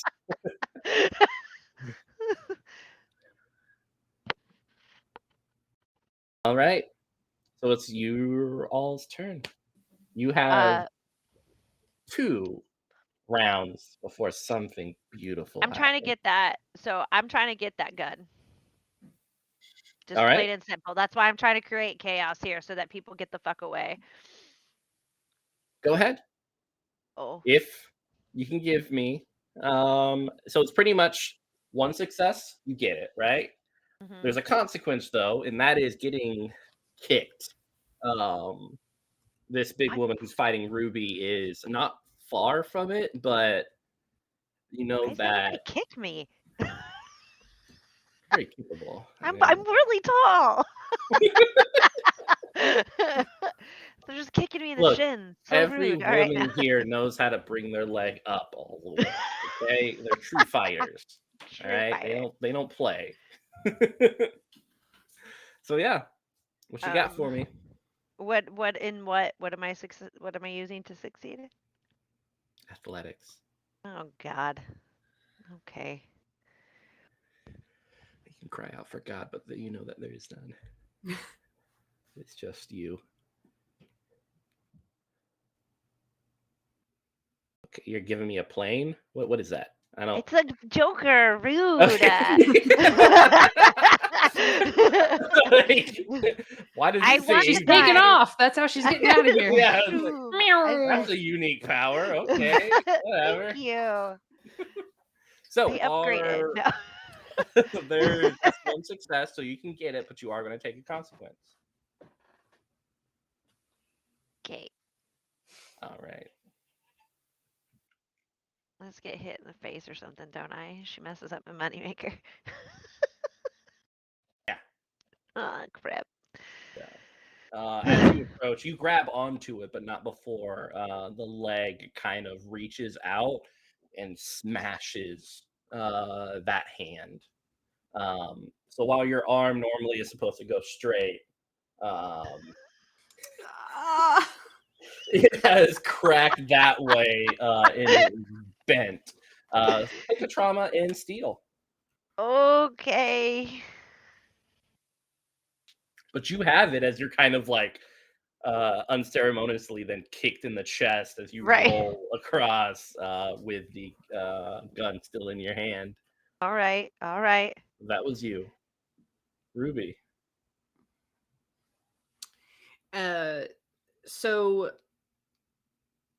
they're just like grabbing on. They haven't gotten to the point of the fight where they've like fallen down on the ground and are just like Not schoolyard. yet. And she had enough energy to just break your woman's arm and then kick her while still fighting you. Rude. No, Ruby's gonna bum rush her. She's just gonna like football tackle her. All right, roll that combat. Let's see here. That is yes, diamonds. That's a 7. Nice. All right, one success. Do I need another one? I can do I mean, another it's one. always useful.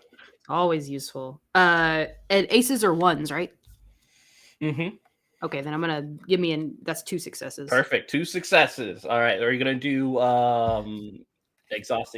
So damage to the stamina points. Yeah. All right. So that's another 4. As this person goes down to the ground, you two covered in mud. You can kind of hear the wind get knocked out of her stomach.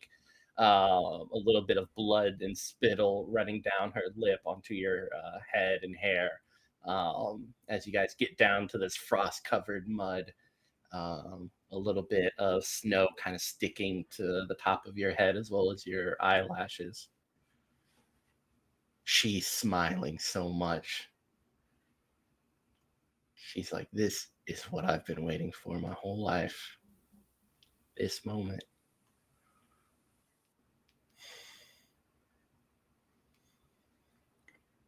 This moment? To get your ass kicked? That's what you've wanted your whole life? I'm not going to get my ass kicked. I promise you. By the end of it, after I kill you, I'm going to go to that little redhead and I'm going to rip her jaw off.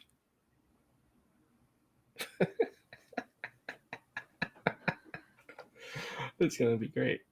God, yes. I'm gonna kill you. And then when I do, I'm gonna piss on you. I'm gonna desecrate your fucking corpse. I'm gonna cut your fucking head off. And I'm going to throw it in a fucking lion's den. I'm going to cut your insides out and shit in them. I'm going to do every fucking thing I can think of to your fucking body. Yeah, you hear in the distance as we move over to Jessica, Ginger saying, "Mom, language!" Woof. So, Jessica, what are you doing? Who had the red eyes? Was it the or was that the memory, the red eyes person? Less of a memory, more like something for the audience and Okay. players. It's a Okay. I was trying to make sure foreshadowing. that I didn't have Okay. a creature with All red eyes in right. front of me. Not yet, no. Something beautiful will happen in 2 turns, though. Ooh, I imagine. Where's the old woman? Beautiful. She's kind of like waddling back to her log cabin after kicking the shit out of Dr. Murphy, just kind of moving forward carefully. So she just happened to kick the shit out of one of my wives and was like, "Oh, I'm just gonna go over here." Well, most of the other women are heading towards the log cabins, which is kind of like where you guys are, so they're heading towards you all. Cool. Okay. I'm going to try and mow them down with my battle drone. Like, must protect children. Brrr. And I'm going All to right. aim towards the old woman who kicked my wife. All right, boss battle. Here we go. It's Go what she ahead. would do. Go ahead and make that archaeopiloting. How many Like a little successes? Nintendo DS. Every success means you get to do that damage of your thing. So probably 2. Okay. Okay. Luckily, and this would be archaeopiloting. Mm-hmm. Yes. Okay, good. I'm trained. Woo! Okay. I have 2 successes. All right. Perfect. It said Lovely. harmful 2, so I don't know what that means. Oh, yeah. That means 2 damage. Oh, okay. Mm-hmm. Let's do 2 damage on. Oh, ooh, do I get 4 damage on this bitch? Yeah. If you want to do that or push it in the trauma, so whichever you prefer. You just want to like try to kill this person or just knock them out. She would probably think this person is gonna die soon or be easy to knock out. So it's not like she's trying to break her will. She just wants her to stop moving. Does that make sense? Be a death or Right. She's into kill. Let's just kill. So, Alright. via is trauma. Would that be her? Would that make her stop moving sooner? You would think with an old body like this, she wouldn't have a lot of stamina. probably less trauma too. Okay, let's Guess it depends on how like let's do trauma just because we haven't done it yet. all right. Let's give it a shot. Let's do trauma. Your flying contraption shoots out several bolts flying towards this old woman. It sinks right into her face, right in between those eyes and out the back of her head. As she falls down to the ground, twitching, and the other ladies are freaking the fuck out.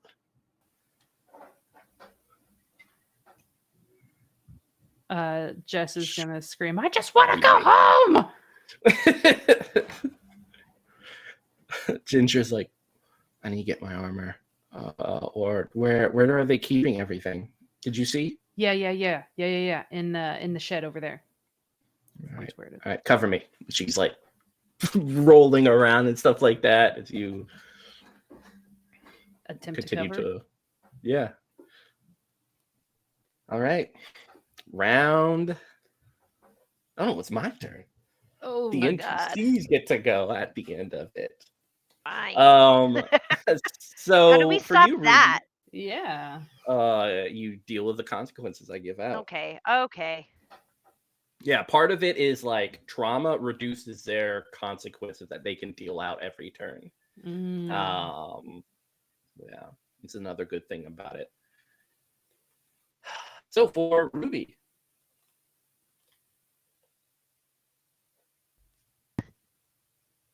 three consequences. Fuck. What are you doing? Stop trying to kill my wife. What do I need to try to get out of this? Yeah, 2 exhaustion each. So yeah, you can use combat or you can use dexterity.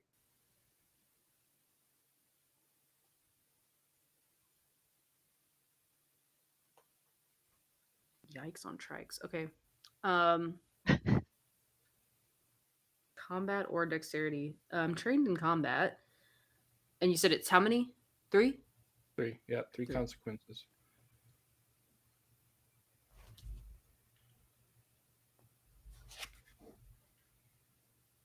That's a 2 and a 6. Ooh, 3. Holy hell. Yeah. Oh, She tries to like hey. headbutt you repeatedly, but you just kind of like slap the shit out of her face, diverting it perfectly. And god damn it.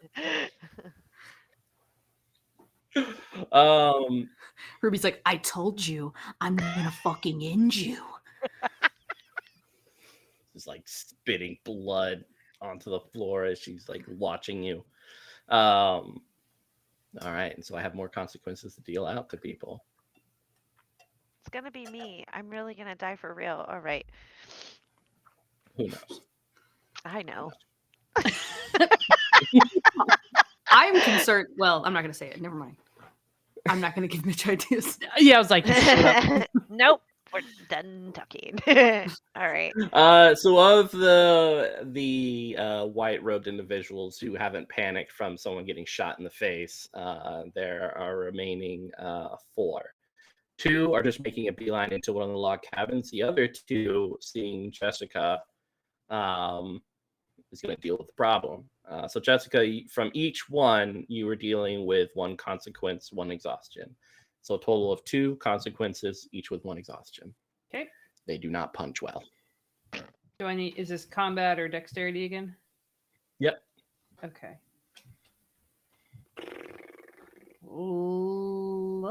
Luckily. Okay. I only need 2. Okay. Oh. Ah, damn. Okay. I'm trying to do the cool thing like Marlo just did, where like it all adds up to like this cool amount. And I'm not. I know, right? Like, Yeah, holy when I heck. need 3, it's not gonna work. Okay. So, and the one where it would work is not the right suit, so that doesn't fucking work. Okay, but I'm gonna do combat. I got All 2, right. 2, 6. I don't know how to do this. 2. Oh, that Yeah. doesn't work. 2 successes. Yeah. It's Perfect. a 6 and a 7 of diamond. Yeah, like they try to tackle you and everything, but you got Get this. out of here. Yeah. Do you see my wife? You think I don't know how to handle myself? Get. Kind of like do a double take at like me, and they're like, I don't know. Not that way. That wife teaches me things. The other one shows me moves. This one just manhandles you. Yeah, that's it for me. So we're going to round 2. Who wants to act first? I do. I'm assuming while Ruby is bashing old Emma's face in, I have the gun, so I would like to uh, turn the safety off and walk up and shoot that bitch in the head and then rip the necklace off of her corpse.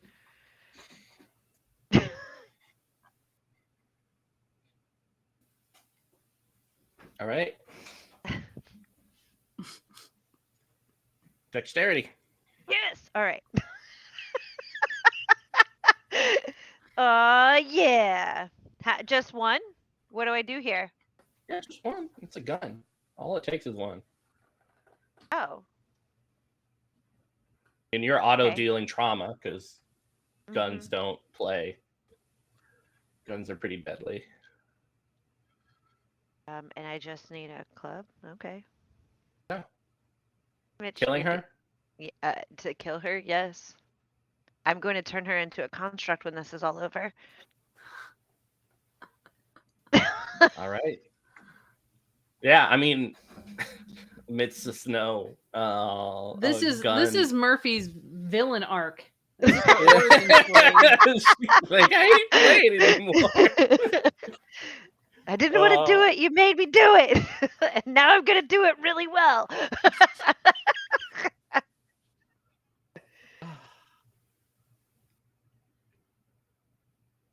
Yeah. Gun goes off. And this woman that you're fighting, Ruby, just goes limp. Ruby's like got her fists like balled up in this woman's shirt and was like getting ready to just start banging her head against the ground, like the frozen ass ground. And when she sees this happen, imagine there's like a spatter of blood and you see a little bit of fleck hit her in the face and she looks up. Murphy. I've never been more attracted to you in my life. And I'm then like, you just- necklace. I like wink, like we're in the middle of combat, but like, yeah, all right. And and I'm like, I'm necklace, get the necklace. So, one aspect of Necro is murder is hugely taboo. Good. So for both Jessica I'm 2 for 2. and Dr. Murphy, take 3. You're taking 3 exhaustion that you can't do anything about. Ah, rude. Okay. So discard 3 cards as that. All right. It's tough. Yeah. Wait a minute. That old bitch ain't dead. Why? Because you didn't make me take exhaustion. Yeah, I'm making you now. I just remembered. No. No mulligan this shit. No mulligan this shit. It's too late now. No. It's too late now. No. It's too late now. However.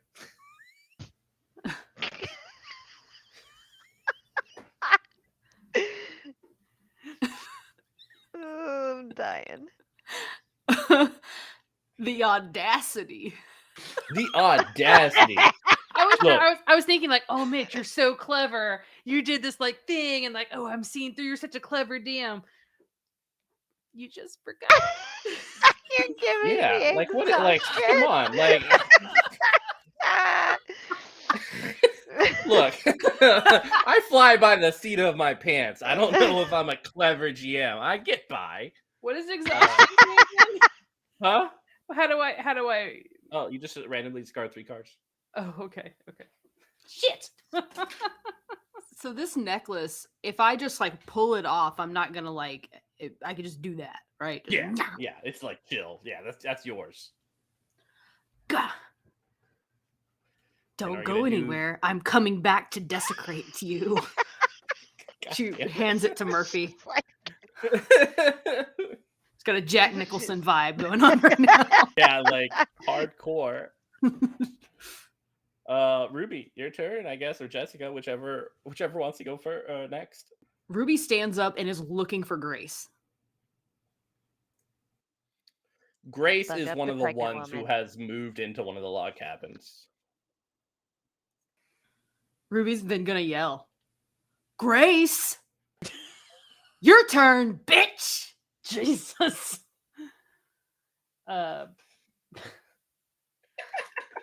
Jess is gonna kind of like try and pull you guys out of this. Guys. I found Ginger. Ruby had like not even like noticed or seen the both of you and turns and looks at Ginger, and immediately her face melts from this like Jack Nicholson like total just like the Overlook Hotel is inside of her and killing everybody to like just totally melts. Yeah, you see her running towards that shed as fast as her wee and little legs can carry her. Ruby looks at that shed and then No. realizes her stuff's in there too and then runs for it as well. Jess is gonna mention to Murph. I collected some more kids. oh, that's good. Okay. Yeah, and so far, like, there are no kids around Jessica.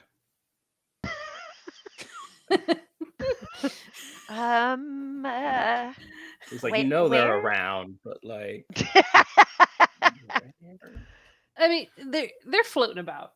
How But, did you get here without being seen? I had the creepy kid power where I turn into petals. Oh, It was pretty cool. nice. Yeah. What did that feel like? Nice, actually, like warm, and Um, like smelled like flowers, which you don't smell many of those anymore. we don't get that very often. No. yeah, one of the kids like appears and just like pokes Dr. Murphy. Mommy's angry and now Daddy's coming, just to warn you. And then it just is gone. Oh no. So I background context. Yep.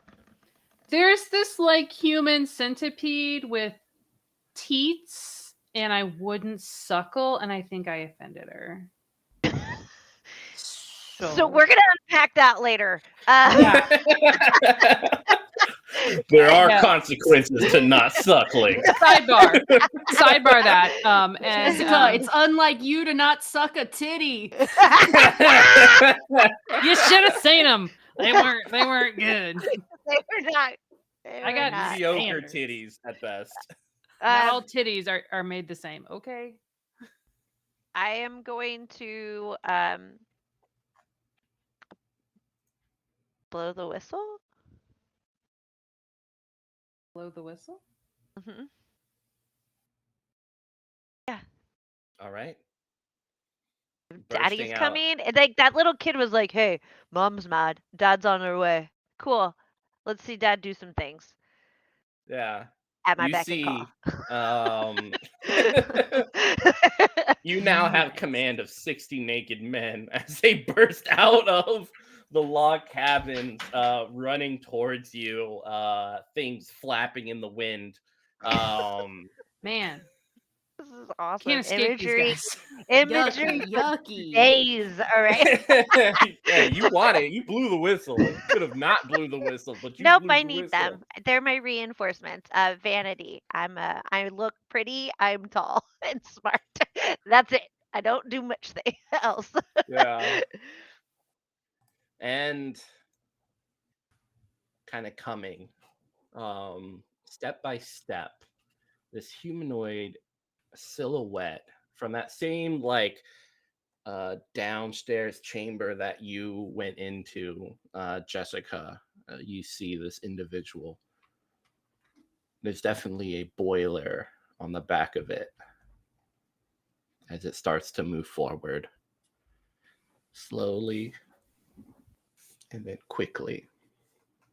And it's kind of bounding at you. You can tell that its legs have like the little curved blades, and its hands themselves look to have sharpened claws on it. But other than that, it looks like a person, like a man, just kind of stitched together with pale eyes and face, mouth sewn shut. Told you something beautiful is coming. Here it is. So, third round. Who wants to go first? Is he naked? We It's need kind facts. of I just want to see if he's part of the same brand, you know? yeah. Is he No, just like a later model, or is he like a whole nother like he company? has armor on, modern armor, between like a flak jacket and like armored pants. He looks like someone straight from like a futuristic military movie.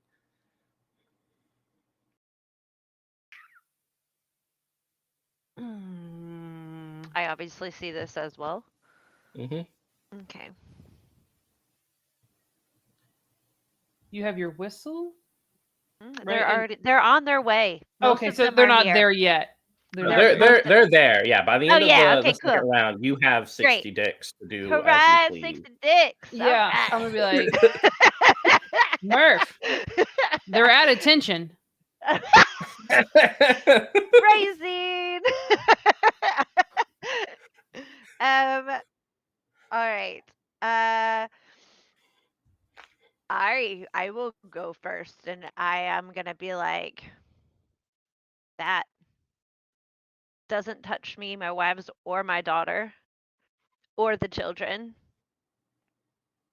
And then as I say this, like I'm screaming it. Like I have been on like expeditions with military, so I'm doing my very best to imitate that. Taking a page out of Ruby's book, and I'm going to uh, look over at Jessica and say, "Who who was this millipede centipede titty teat monster?" She stays underground mostly, but she wasn't bad. She was a mom. So what if we call on her? Is that a thing? Would she come to help you or no because you didn't take the offering? I didn't catch her name. Oh, I could ask the kids. um that would be cool. Mitch, we've been told what she's called. I just can't recall. Can you tell me? Mommy, I think Ah, is that's not what they call her. I know, right? I forget what we called her in past episode, but I think mother Titness works for monster.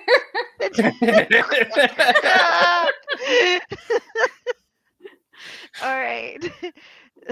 the mother. Okay. So I'm gonna be like, okay, maybe we can get her up here to at least protect the kids. Yes, that could be like a huge weight off of her. And So here's the thing: I kind of took her kids away from her. does she know that you're taking them, or does she know that you're just putting them in danger? I talked to her about letting your kids go and be themselves. So she wasn't keeping them, Hmm. but she wasn't exactly giving them up either. Ginger said we needed to take him. Okay, great. Um, can the kids help? Like, I'm like, look, Ooh. this is my villain arc, okay? Yeah. I'm just saying can they give us any information? Not necessarily like physically do the labor or killing or hurting. I'm just saying what Yeah. So information can they give us? I'll I don't know, chime a wind chime or something. However, just kind of look around and be like, "Hey guys, so what do we do about Dad?" One of the kids like, no.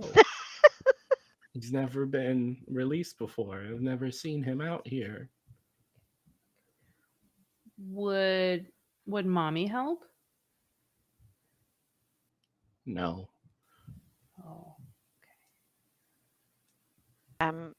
Seeing Ruby and Ginger heading towards the shed, I'm gonna be like, send Alita with them. Okay.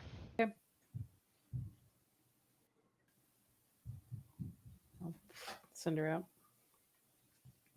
And I'm just gonna command all the 60 dicks to just go be a distraction, and I'm gonna be like, be tactical. I don't know if they can do that, but Yeah, we're like gonna pretend they're they like can. Attack on Titan weird baby things. Like they just like Right. flop towards you. I was gonna say, what program are they running here? Like sodomy? Like what's going on? It's very like Windows 7. While like Murphy's Jessica's used like, to I at know least that. Windows 10. Like it's very All right, well, do the best you guys can, and then I'm gonna be like screaming out for like Ruby and Ginger to hurry the fuck up. Like,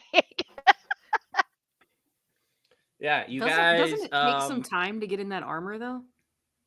yeah, you guys have 6 rounds, it looks like, as this oh thing god, we have can to kill. survive. Okay, well, I want to divvy up the men 10 at a time. Yeah, I mean, pretty much it can kill 10 men every round. And Perfect. so as they come up, it'll be dealing with them for the next 6 rounds, as it's slicing them apart and throwing them and massacring them. Um, I'm gonna I give guess for Jess the Dr. crossbow. Jessica Crossbow, cool.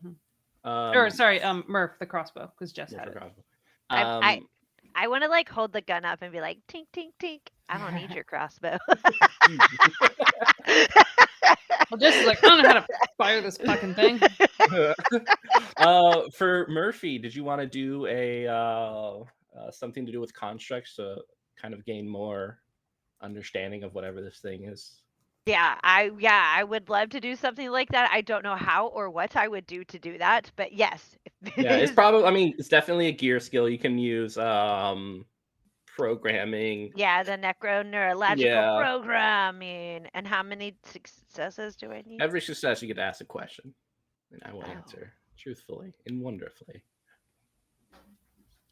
Okay.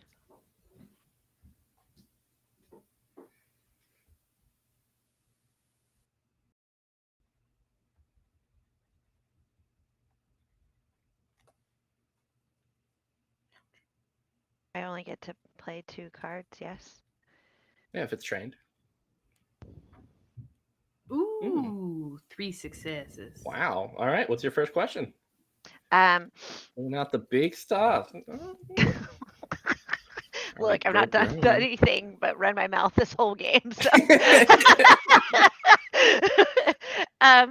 I want to know what that is. Like, are we dealing with like? That is a Florentian Citadel Advanced Aberrant Construct, reminiscent of the ones that they were experimenting with about a decade ago. I would know about this. Yes. Okay. Yeah, it has the programming is very advanced, and there are only a few people in Florence who are able to program something with such an advanced degree within a human brain. And this thing has martial arts, combat training. It's not moving like a corpse. It's moving like a goddamn Terminator. Mhm. It definitely has like scarred armor even through the armor that it's wearing now. Yeah, this is definitely a Florentian advanced aberrant construct. Do I know of its weaknesses? Like, does it have weaknesses? Not really, no. I mean, eventually, whatever's powering it, it will burn out, right? The pellets, but if it's advanced, then it probably has great energy conversion, which means that a pellet will probably last it several hours. And who knows if it can even like recharge itself by getting another pellet in there. Like these things, they weren't used because they were seen as such dangerous things. It's kind of equivalent to the atom bomb. Okay, would I know what to do to survive it, which would be probably running, right? There are two ways that you can try that you can think of. One of which is to try to outrun it, but watching it slice through these things, you hope that its programming doesn't allow it to also track people.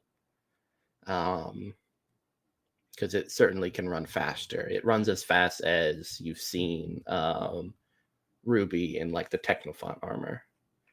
Um, the other thing, every Technophont armor has a bomb located in its chest that has the explosive power to probably tear this thing. I mean, it certainly does, because the bomb will go off and destroy everything, this whole town.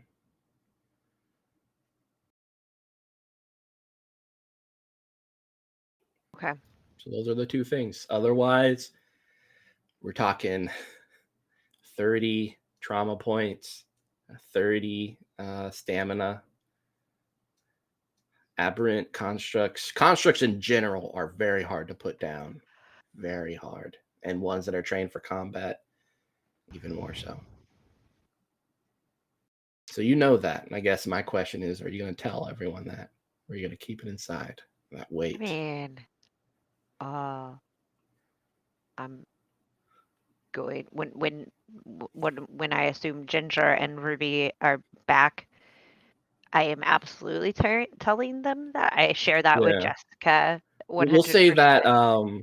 uh, Ginger and Ruby, you guys both return with your armor on. Kind of full steam ahead. You see Ginger's armor is like slightly colored blue with like a blue bird on like the shoulder. It even has like a little cape on it like you would a knight. She looks, you probably feel that like pride. She looks dope as shit. All right. Mhm. She's carrying a battle axe on the back, as well as has like a grappling hook on the right arm. Yeah. And so yeah, I let them know everything that you told me. Just you guys, there are like possibly two ways that this can go. I know very little, but this is what I do know. I don't know that we can outrun this, and I can't guarantee that the 60 dicks are gonna hold them. So, They're not. Dicks are flying everywhere. Dicks They are are not doing everywhere. well. my way. Good. Little umbrella. So the the construct has a bomb on its chest. No, the Technophont armor. Technophant Okay. Yeah, armor. they have like this blue illumination on the center of their chest. So sometimes they put like different colored veils over it. Mhm. But that thing is set to go off two ways. One of which a Technophont can activate it. The other is if a Technophont ever dies while within it, to prevent others from getting the armor. It explodes automatically. So they can activate it remotely. Not really. Damn. Oh, okay. Yeah, you would have to like go into it and kind of engineer it, which would take an engineer. Um, So when we went in that cabin or the shed where ours were, there were no other armors or anything like that in there from previous there were technophons that have been through? there was like one or two of them, um, but the others can't really use it if that's what you're going with.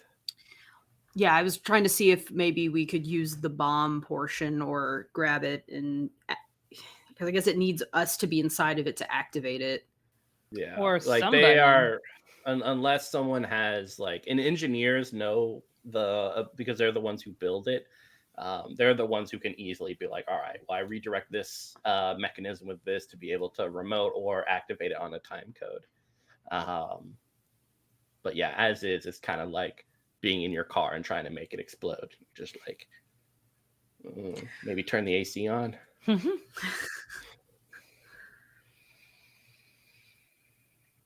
So it has to be done by its user. Like if I put a body in one, for Like, example, if had a they body. just, If graces a it body is in it and it's dead, it's going off like right then and there. Okay. It's there, and there's no countdown. It's just gonna blow. There's a countdown, but it's enough to get someone away if they have Technophont armor. Okay. But other people, not so much. Ruby looks at Ginger and says, "Bluebird, go get the armor." All right. And then Ruby's gonna run and grab the body of the big bitch body. Mhm. And as she picks her up and hoists her up on her shoulder, she says, "I told you I was gonna desecrate your fucking corpse." And then she's meeting Ginger back at the front. And then how heavy is this armor? Like, could someone toss this armor? Or no, we have to do this. If you're wearing Technophont armor, yes, because you can Okay. exert a lot of power. Anyone else, like for Murphy or Jessica, it would be very hard for them to hold the armor even in its casket. So yeah, it's a whole training thing though. It's like mechs, man. So as she's coming back with this body, she looks at the other two and she says, "You two and the kids, get the out of here.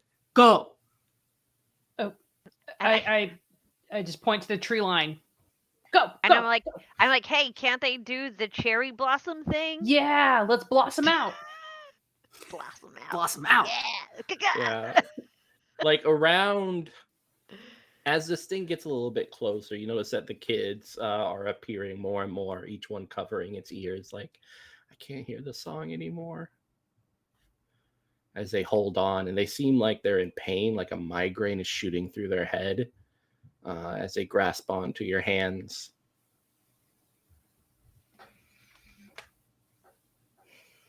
I grab them and little one in each arm.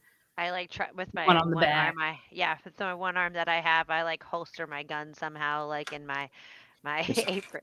Yeah, like I'm like safety on. And then uh, I like pick one up, and I'm like, you guys you have to follow me, knowing that like I am gonna be useless against this thing. There's nothing I can do unless it's like to reprogram it, but I'm not even sure I could do that because it's a skill I'm not sure I have. You have it. It's just getting close to it. Yeah, Is okay. the hardest part. Ginger kind of bends down over towards the girl with like the brown eyes and brown hair and says, looking at Murphy and Jessica, these are 2 out of the 3 of my moms, and these moms are the best. And I promise you, no matter what happens, they'll take care of you. And there's so much out there to enjoy.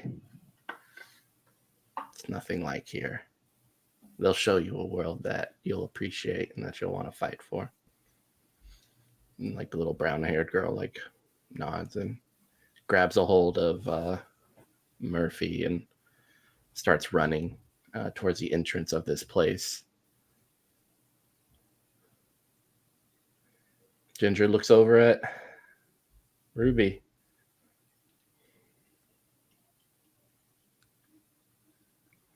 This is going to require some quick maneuvering.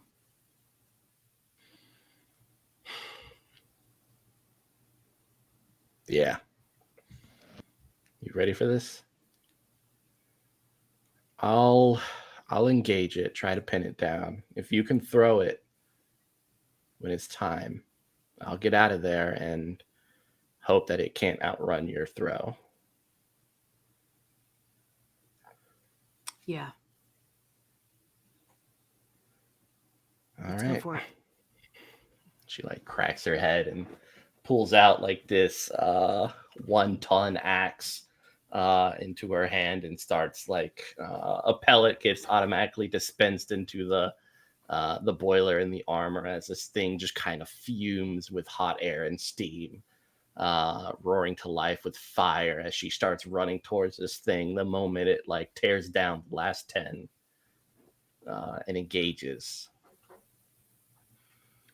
Yeah, Ruby slaps this body and like opens up the armor, slaps it in there, and then closes it as with one quick motion as she closes the armor up, she scoops her hand underneath and gets a good like bite, like the good like grab from underneath, and just ready chunk. And I imagine you start hearing this beep beep beep beep beep, you know? Yeah. So let's see if you can time it right. Give Okay. me a dexterity. 1 success. It's aight. Not great. It's aight. 2 success is we're doing a little bit better. 3, you're doing fine. You timed it perfectly. Could I do athletics? Yes. Yee. And you guys, as you're watching, turning back, like Ginger, this is a tough fight. This thing seems to be able to like duck and even block the amount of weight and power that Ginger exerts with the Technofont armor. Parts of her armor get slashed deep in, and you can see like she has a cut on her cheek from the battle as sweat like pours down her face. But damn, if there was ever a night, right? Her out there with that axe, wind, flapping that cape.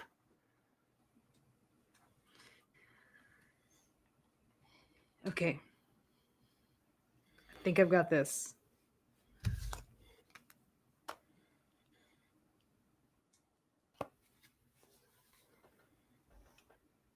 It's an 8 and a 3 of diamonds. All right, so that's 1, 2. 2 successes. That's all I can get. I can play 2 cards. That's beautiful. All right, for the other 2, athletics.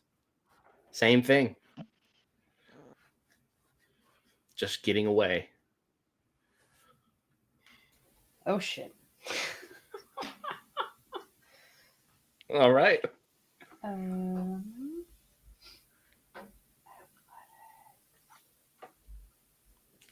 I need 2 successes. More successes you got, better it's going to be. Oh, 3 is optimal. 2 is I got 1. 1 isn't great. Okay. Well, of I course. also got 1. It's a 3 of diamonds. All right. It's not good.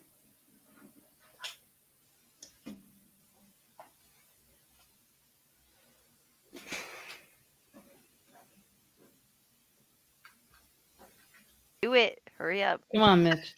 I have. Fucking kill us. I know, right? It's fine. I know. I got 3 successes for you that you guys can use as you wish. I'm not going to tell you the consequence for using it.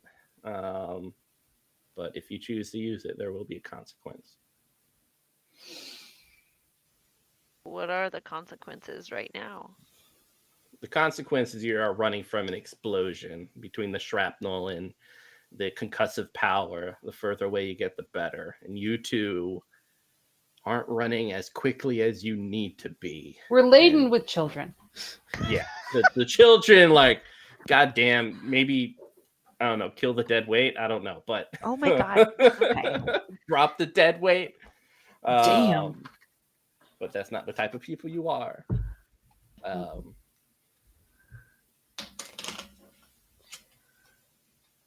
yeah, do you choose to? I will use a success. All right, you use one, bringing you up to 2. Jessica? Is it 3 freebie successes as a group or per person? Mm-hmm. Yeah, 3 is a group, so now we're down to 2. All right. I will use one. All right. Murph?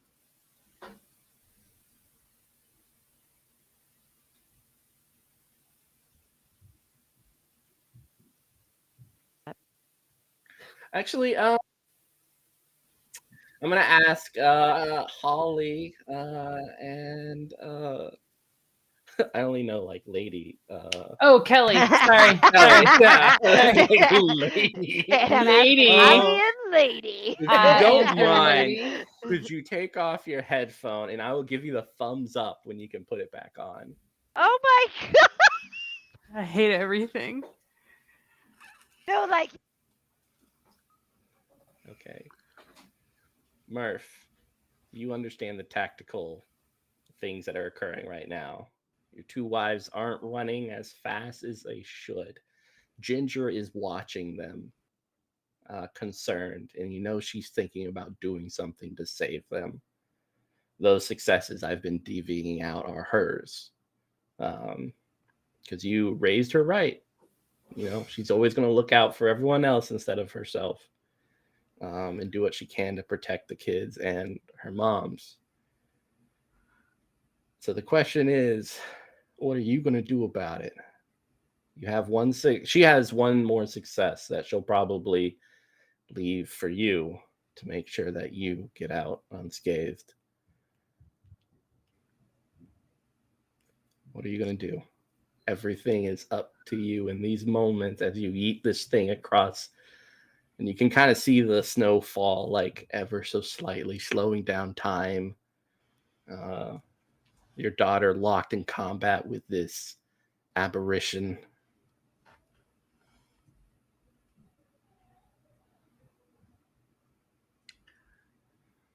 If there's a sacrifice that needs to be made, Ruby is not gonna. She's gonna be the one that's gonna make it. Is her mindset.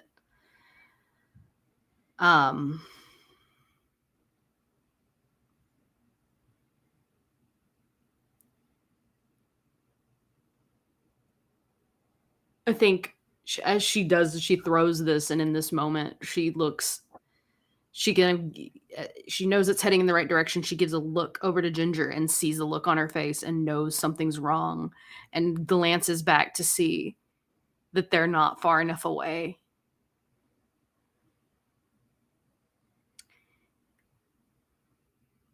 And she looks back at Ginger and shakes her head.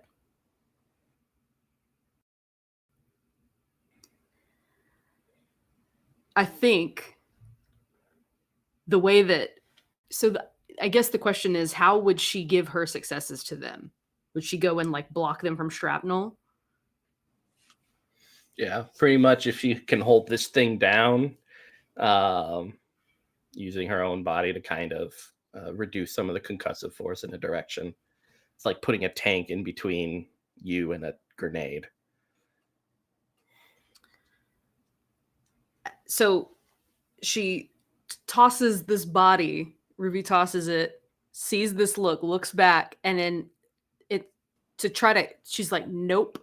She grabs the body as it's leaving her hands. She reaches back, grabs it. It's still beeping, and runs with everything her armor has right at this thing, and looks at Ginger and just goes, "Run, fly, Bluebird, fly."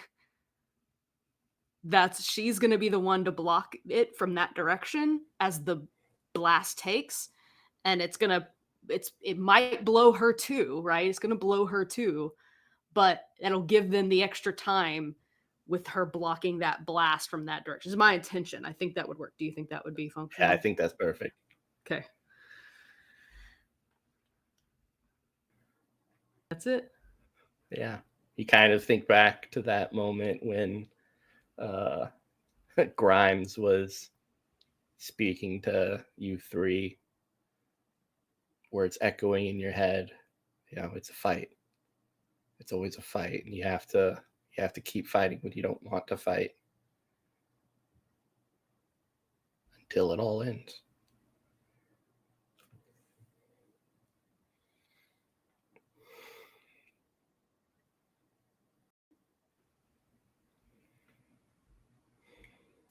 I don't know what happened, but you looked intense. All I saw was movement. I saw Did Mitch see the third when smile. I have one hand, but yes, Never good. Oh, you got it, Holly. I did it. There's an explosion, and we're going to go back years. It's the first night you had Ginger laying in her bed after a stressful day of getting her accustomed to the apartment, getting her used to you three. The questions of, where's my mom? Where's my dad? Why don't they want me anymore? Am I not good enough? In the end, she cried herself to sleep and is in the little bed that you all, in the room that you all set up for her. Red hair covering and kind of sticking to where her tears were on her cheeks. Each one of you probably tired from today and then yesterday. You guys are you guys are back in the kitchen, knowing that she's sleeping peacefully. So, what are your thoughts? What would you be thinking about at that time? What would you say to each other?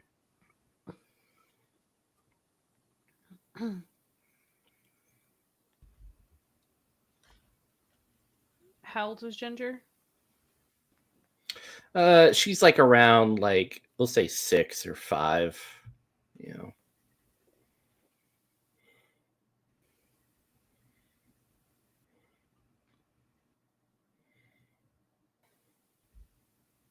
And would we know anything about her parents?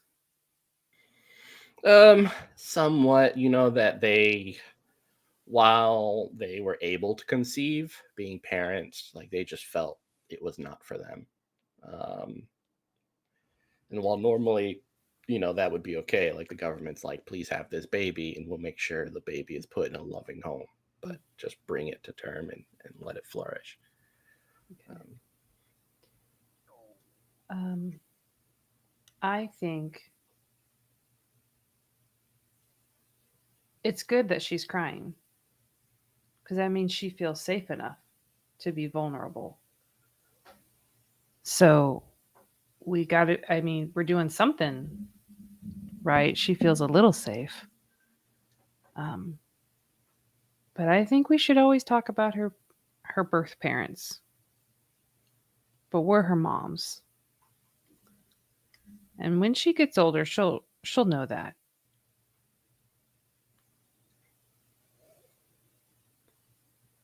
And she kind of says this like as a mantra to herself, but also to like ease her wives. And this is something she ends up saying to Jess or to Ginger a lot as well. Of it's hard right now, but it won't always be hard. And until it's easier, we're gonna have we'll be here together the whole time.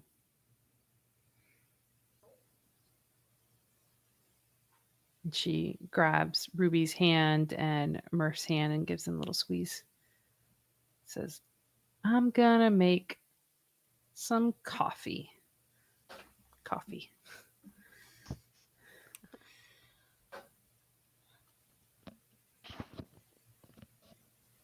It's funny. I feel like we waited so long for this. And I just didn't expect it to be so sad.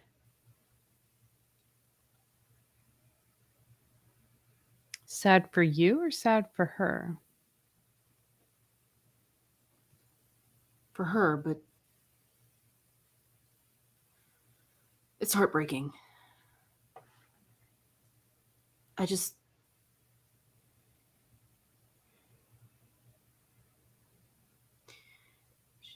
She's so smart.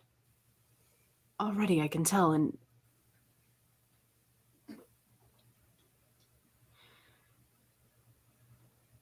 I just.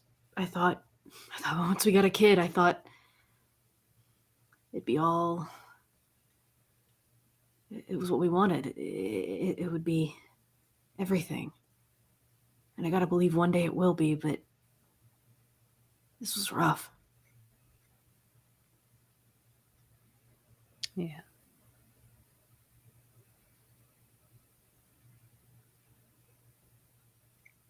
Well, I'm tired, exhausted, really. I think to the brink of delirium, if I'm honest. But this is easily the second happiest day of my entire life.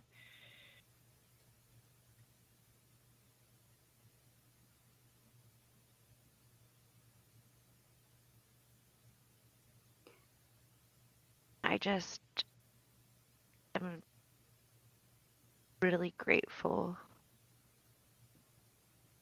to be sharing it with you too. I love you. Is Ginger in her own bed, or is she just like a makeshift bed, or is it she asleep in our Um, bed? Her own bed. Maybe the door's cracked open a little bit just so that you can hear her if she needs you.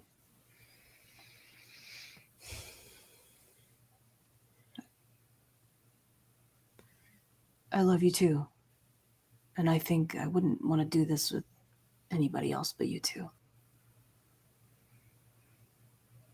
I think our love for each other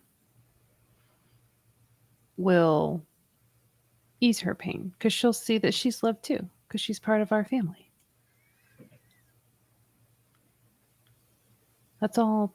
Let's get some rest. I hear kids wake up early.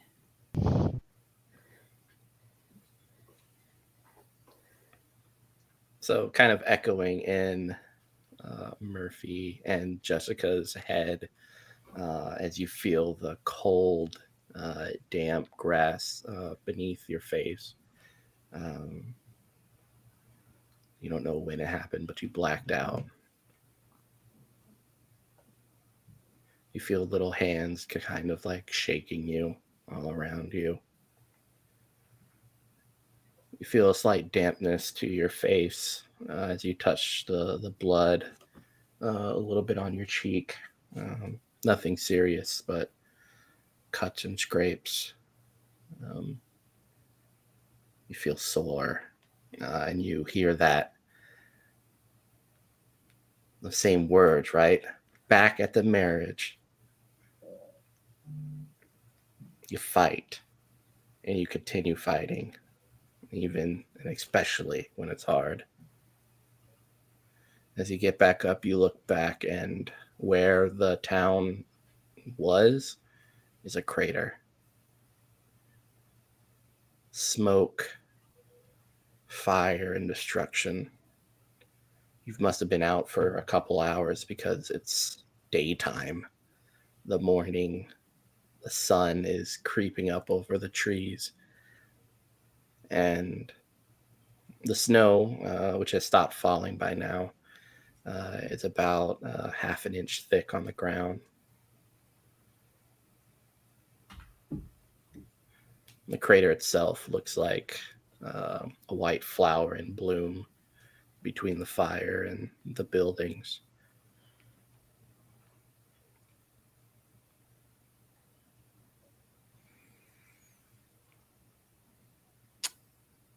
I immediately look for Murph. Are we near each other? Yeah, you see Murph kind of as your ears are still ringing and your vision blurred. You see Murph gaining consciousness again next to you. Slowly pull myself up from the ground as much as I can and look for Ruby and Ginger, where I had last seen them, which was the town. Yeah. For each of you, you took one trauma each in steel. Okay. But looking back, like, where do you begin? It's a crater. Um, I also do this, but I'm realizing that there's nothing there.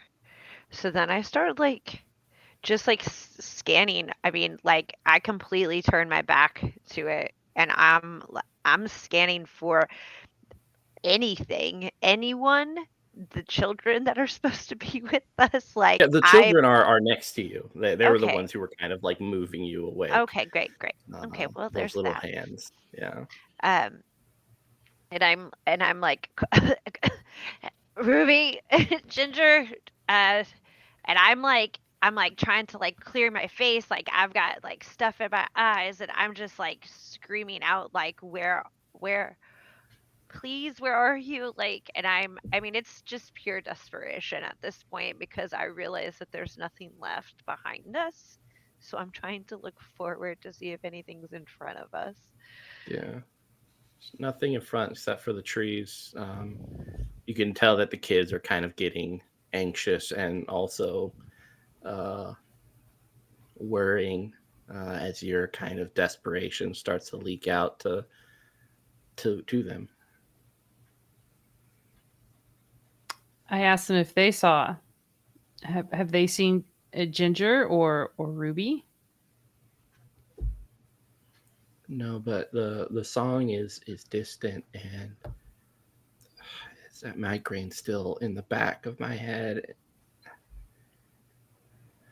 Like the little brown girl with the brown eyes and brown hair kind of says as uh, she clutches her head.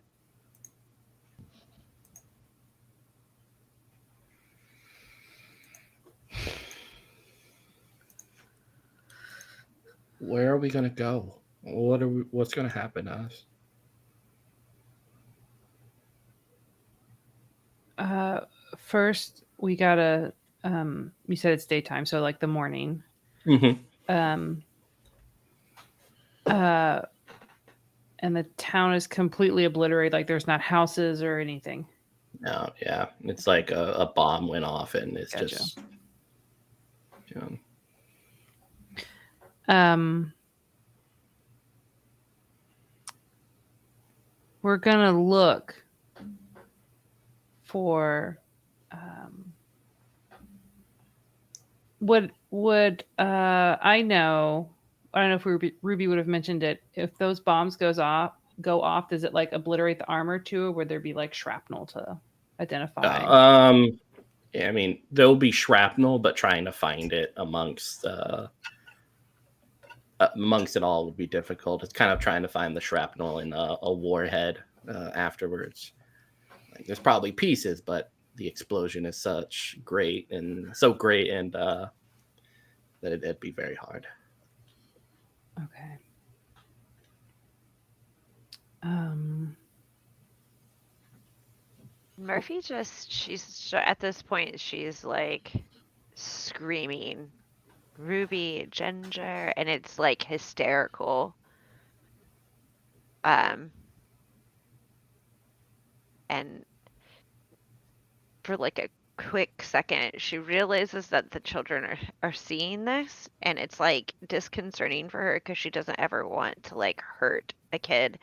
but at the same time, like it's the kind of melancholy that like I mean you can't do anything about it. It just Yeah. like and she starts like um she just like kind of like collapses like to her knees and is like, where are they, Jessica? Where are they? Like, why aren't they here? This little girl kind of places her hands on either side of your cheek, looking at you in the eyes. You have to be strong for the kids now, because you're their mother, and I'm sorry for what has happened, but they need you.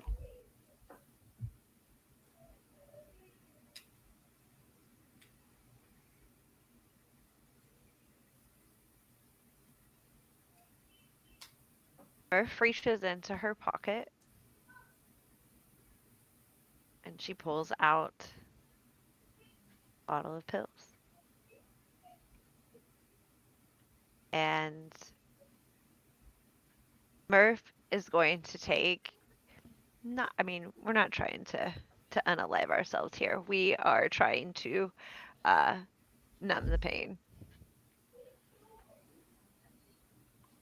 Um, yeah, Jess sees it.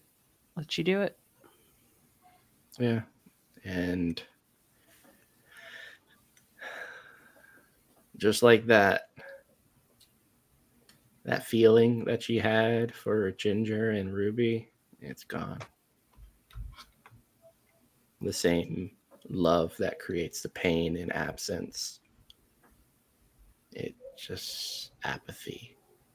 Two people died, but you don't really care about them. So you can move on and do what you need to do.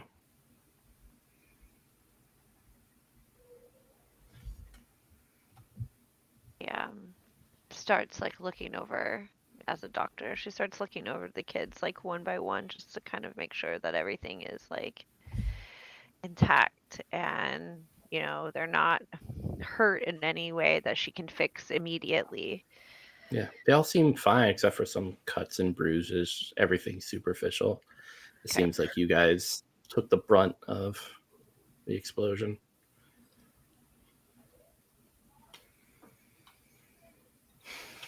Um, Jess would sort of like corral the kids to a more secure place, like place with cover. Because like 13 kids, sort of obvious, might draw attention. Um, Especially in the wilds, because this was the good camp, right? And you know that whatever that woman pointed to otherwise, like this place, this area, this is dangerous in every second. Which brings you close to that danger. yeah. So she watches Murph just numb out and tells her just simple instructions. Hey, let's just lead the kids and let's just go home. Let's just walk as far as we can, and then maybe we can find some place in the woods along the way.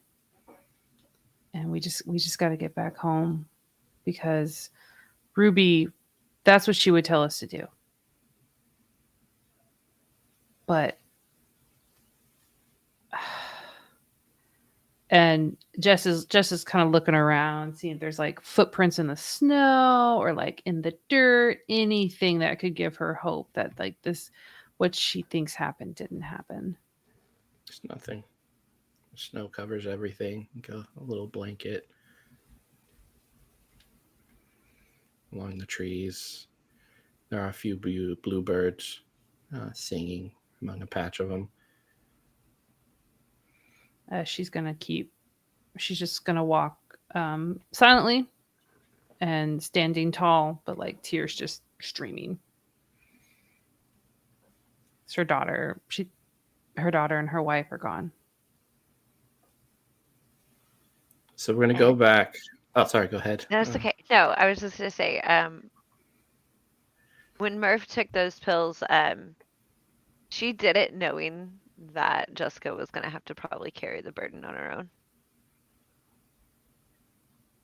Like this is probably one of those things that like Murph does a lot to survive, and this was not something that she was going to survive if she had to feel any part of it.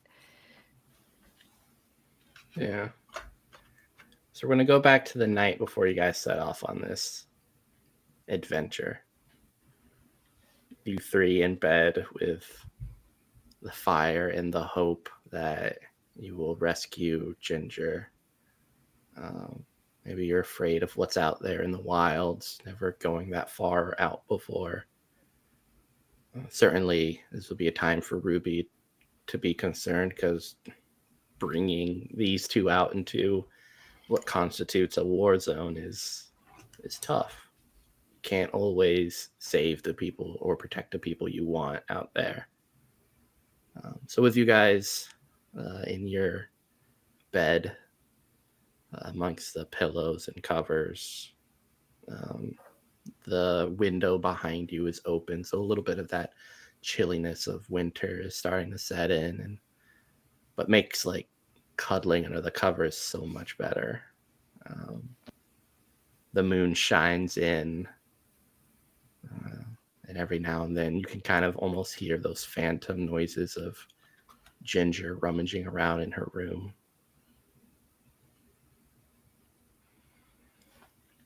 So what do you guys say?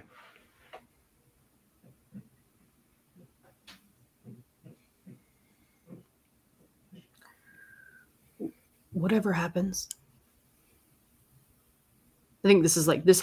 She says this after there's just it's been silence for a long time, and everyone's thinking, right?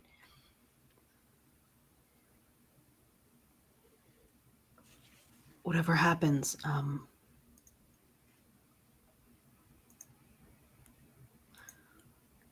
not.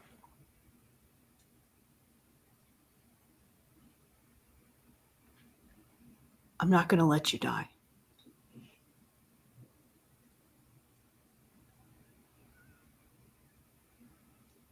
Whatever you have to do, whatever we have to do, you got to bring Ginger home. But what if it's between us and Ginger?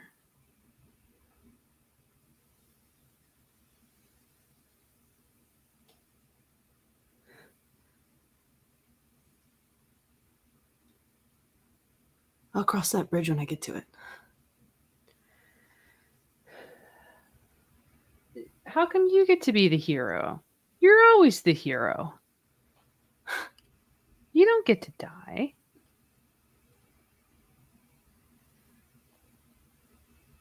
We're gonna go and we're gonna bring our daughter back home and we're gonna be a family. And I'm gonna make awful breakfast. Murph kind of giggles. She doesn't say anything though because she is like not prepared whatsoever to leave the citadel. She just kind of is like, "Oh, your bad breakfast."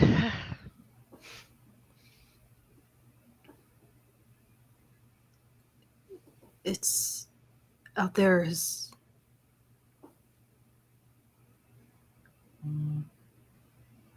full of choices. Here, it's easy.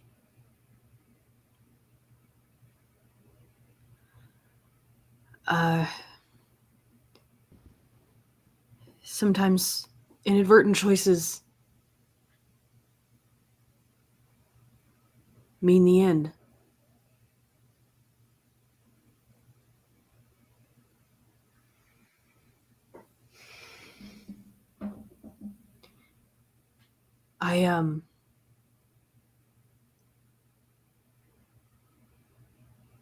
I met you both outside the city walls and think it's only fitting that my life began out there.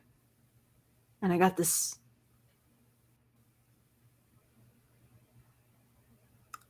I got this feeling that's where it's going to end. Maybe not this time. Maybe I'll be on a mission. Maybe not. But there are quite a few times where I didn't deserve to make it back. The people that didn't make it back, they should have come home. And I'm the one who came home. So if I don't make it back,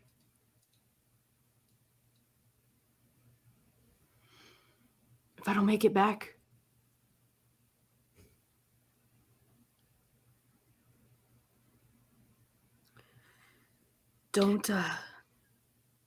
be mad at me.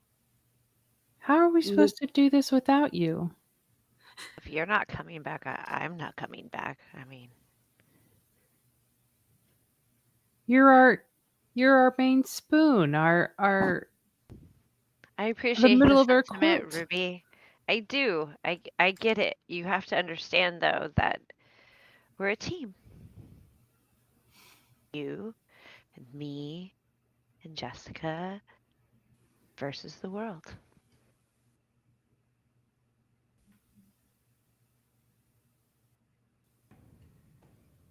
And if it's okay with you, we'll end on that. You killed my wife As the two And walk we and our kid. did. in the snow With 13 children. back to the Citadel. I'll read one poem and then we'll do outros, and then we'll do that after credit scene. And this is actually one of my favorite pieces in Necrobiotic, done by Metamorphosis. Pantomime of a robbed grave. Tell me when your time comes, what will be made of your bones?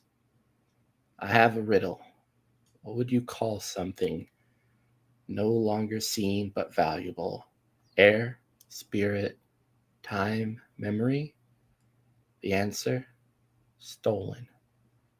No longer seen but valuable is the type of body I carry. It was stolen to ease man. The body I carry is not my own. I am now something to please man. I am not someone. Something, something, something. With a surviving memory of someone I used to be, left in this flesh. The memory survived. I did not, and did not. Almost nothing left in this flesh. I don't think my spirit was done leaving. When I was made, I did not choose this, and did not. I knew death was coming for me, and my spirit ready for leaving. But the body was the earth. Death was coming, and I was going to become flowers. After my body fed the earth, I promise, I swear. I could have become something good, like flowers, like food, like trees, like the circle of life. I promise, I swear, I would have become part of the air, something valuable and unseen, but free. All right. Do your outros. Good job, everyone. Oh my god. Oh my god. All right, guys. We just got rated by the Wondering DM. What up? That's a good time to come. Oh. I know, right? We're about to the end. But also we're having we're gonna do this after credit scene, which is gonna be I don't know, Mitch. I'm really hoping it's something like fun and not like the death of people that we love, or You guys eating shawarma. eating shawarma's amazing. Okay, when I lived in the Great White North, that was Kansas, that was hard to come by. Okay. All right. If you want more Mitch, tomorrow, Rich Randomness is at 8:30 or 9 o'clock Central Time. Spooky things abound, and then for follow up HSC stuff. Wednesday is Cyberpunk with David, and they had their first episode last week. So, still kind of beginning stuff. And I think the group's called Edge Squatters. I came up with that name like it's a peanut gallery, and they were like, "Yeah, we love it." So I was like, "Yes." Um, and then Thursday is Red Markets. Friday is Midway Madness with me. So if you want more of me, if you want more of Kelly, then you come tune in on Friday. Holly's taking the week off. I finally got Twitter, so you can find me at Lady K Gillespie. I know, you guys.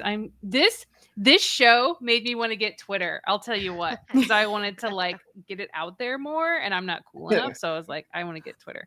So you can find me at Lady K Gillespie, and then Mitch, tell me everything you're doing this week and where to find you. Yeah, I'll be here tomorrow doing rich randomness with creepy stuff. And then Friday I'll be on Weave the Tale doing Sleepaway. So other than that, for those backers of Necrobiotic, tonight sometime I will be uploading the PDF to be released for everyone to enjoy. And then by PAX Unplugged, we'll have the physical copies. So this has been amazing. Thank you so much to High Shelf Collective for allowing me to do this mini series. This has been great. These three have been fantastic. It's my favorite. So, yeah. All right, Marlo, you're up next. Well, you can find me on Twitter at Marlo Bogwitch, and that's Bogwitch with 2 G's. I cried, so I'm. Is it because you died?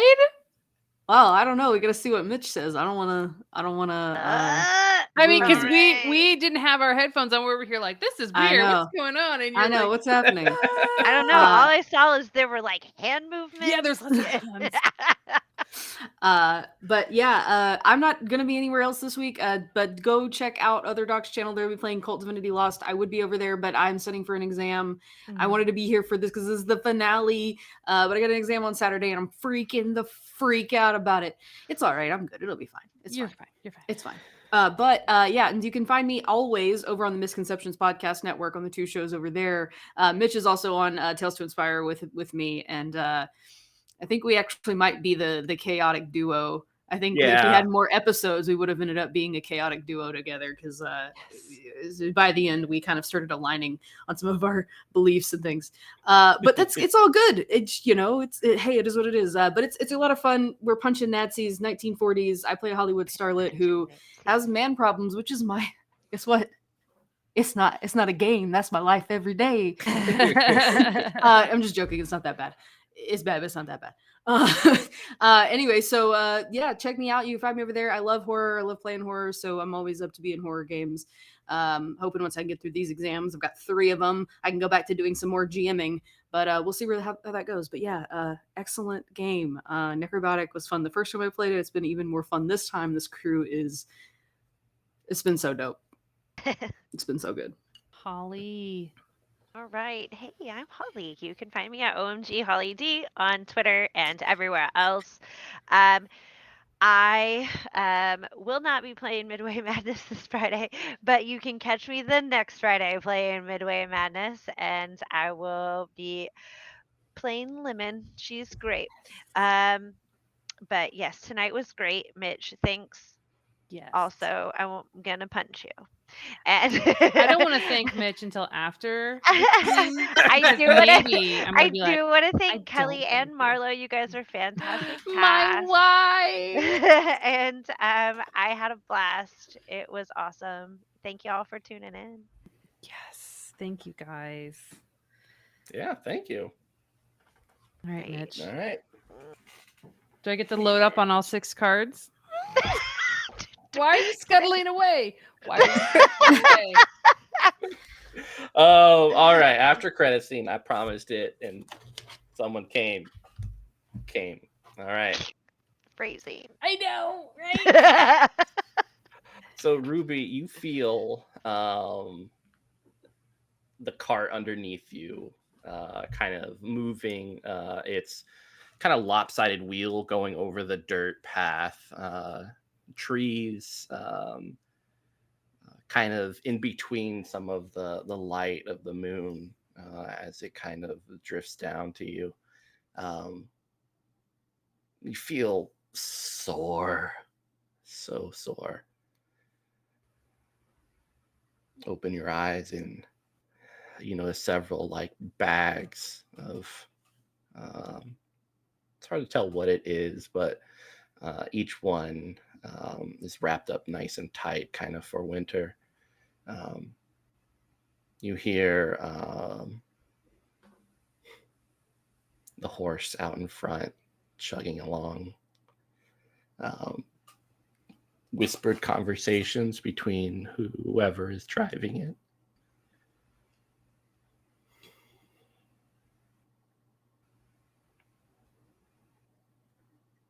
But you can move.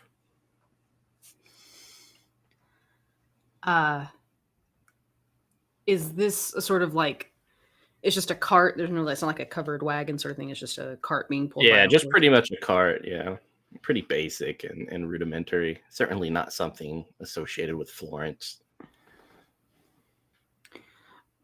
Kind of coming to and feeling just heavy and sore and just like the bags that are next to me, just dead weight.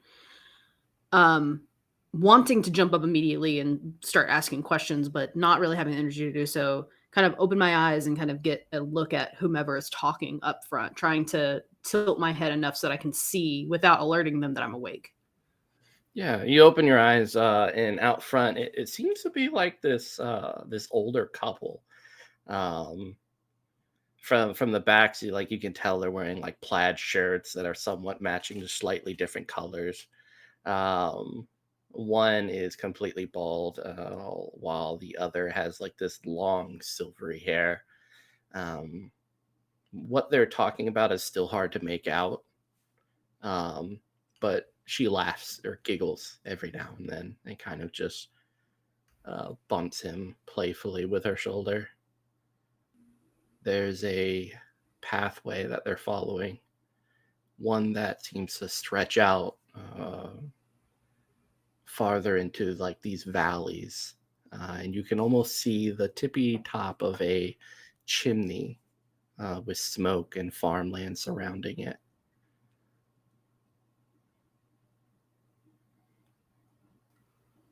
I'm going to look around me to look for Ginger. You look around.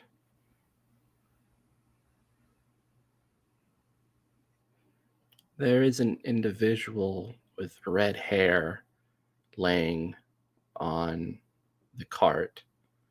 You see the rise and fall of her chest, bandaged all over. It looks like she took a beating. And then you wonder who Ginger was and why you thought of it. As you look down and kind of move a little bit, you realize that there's a weight on your back.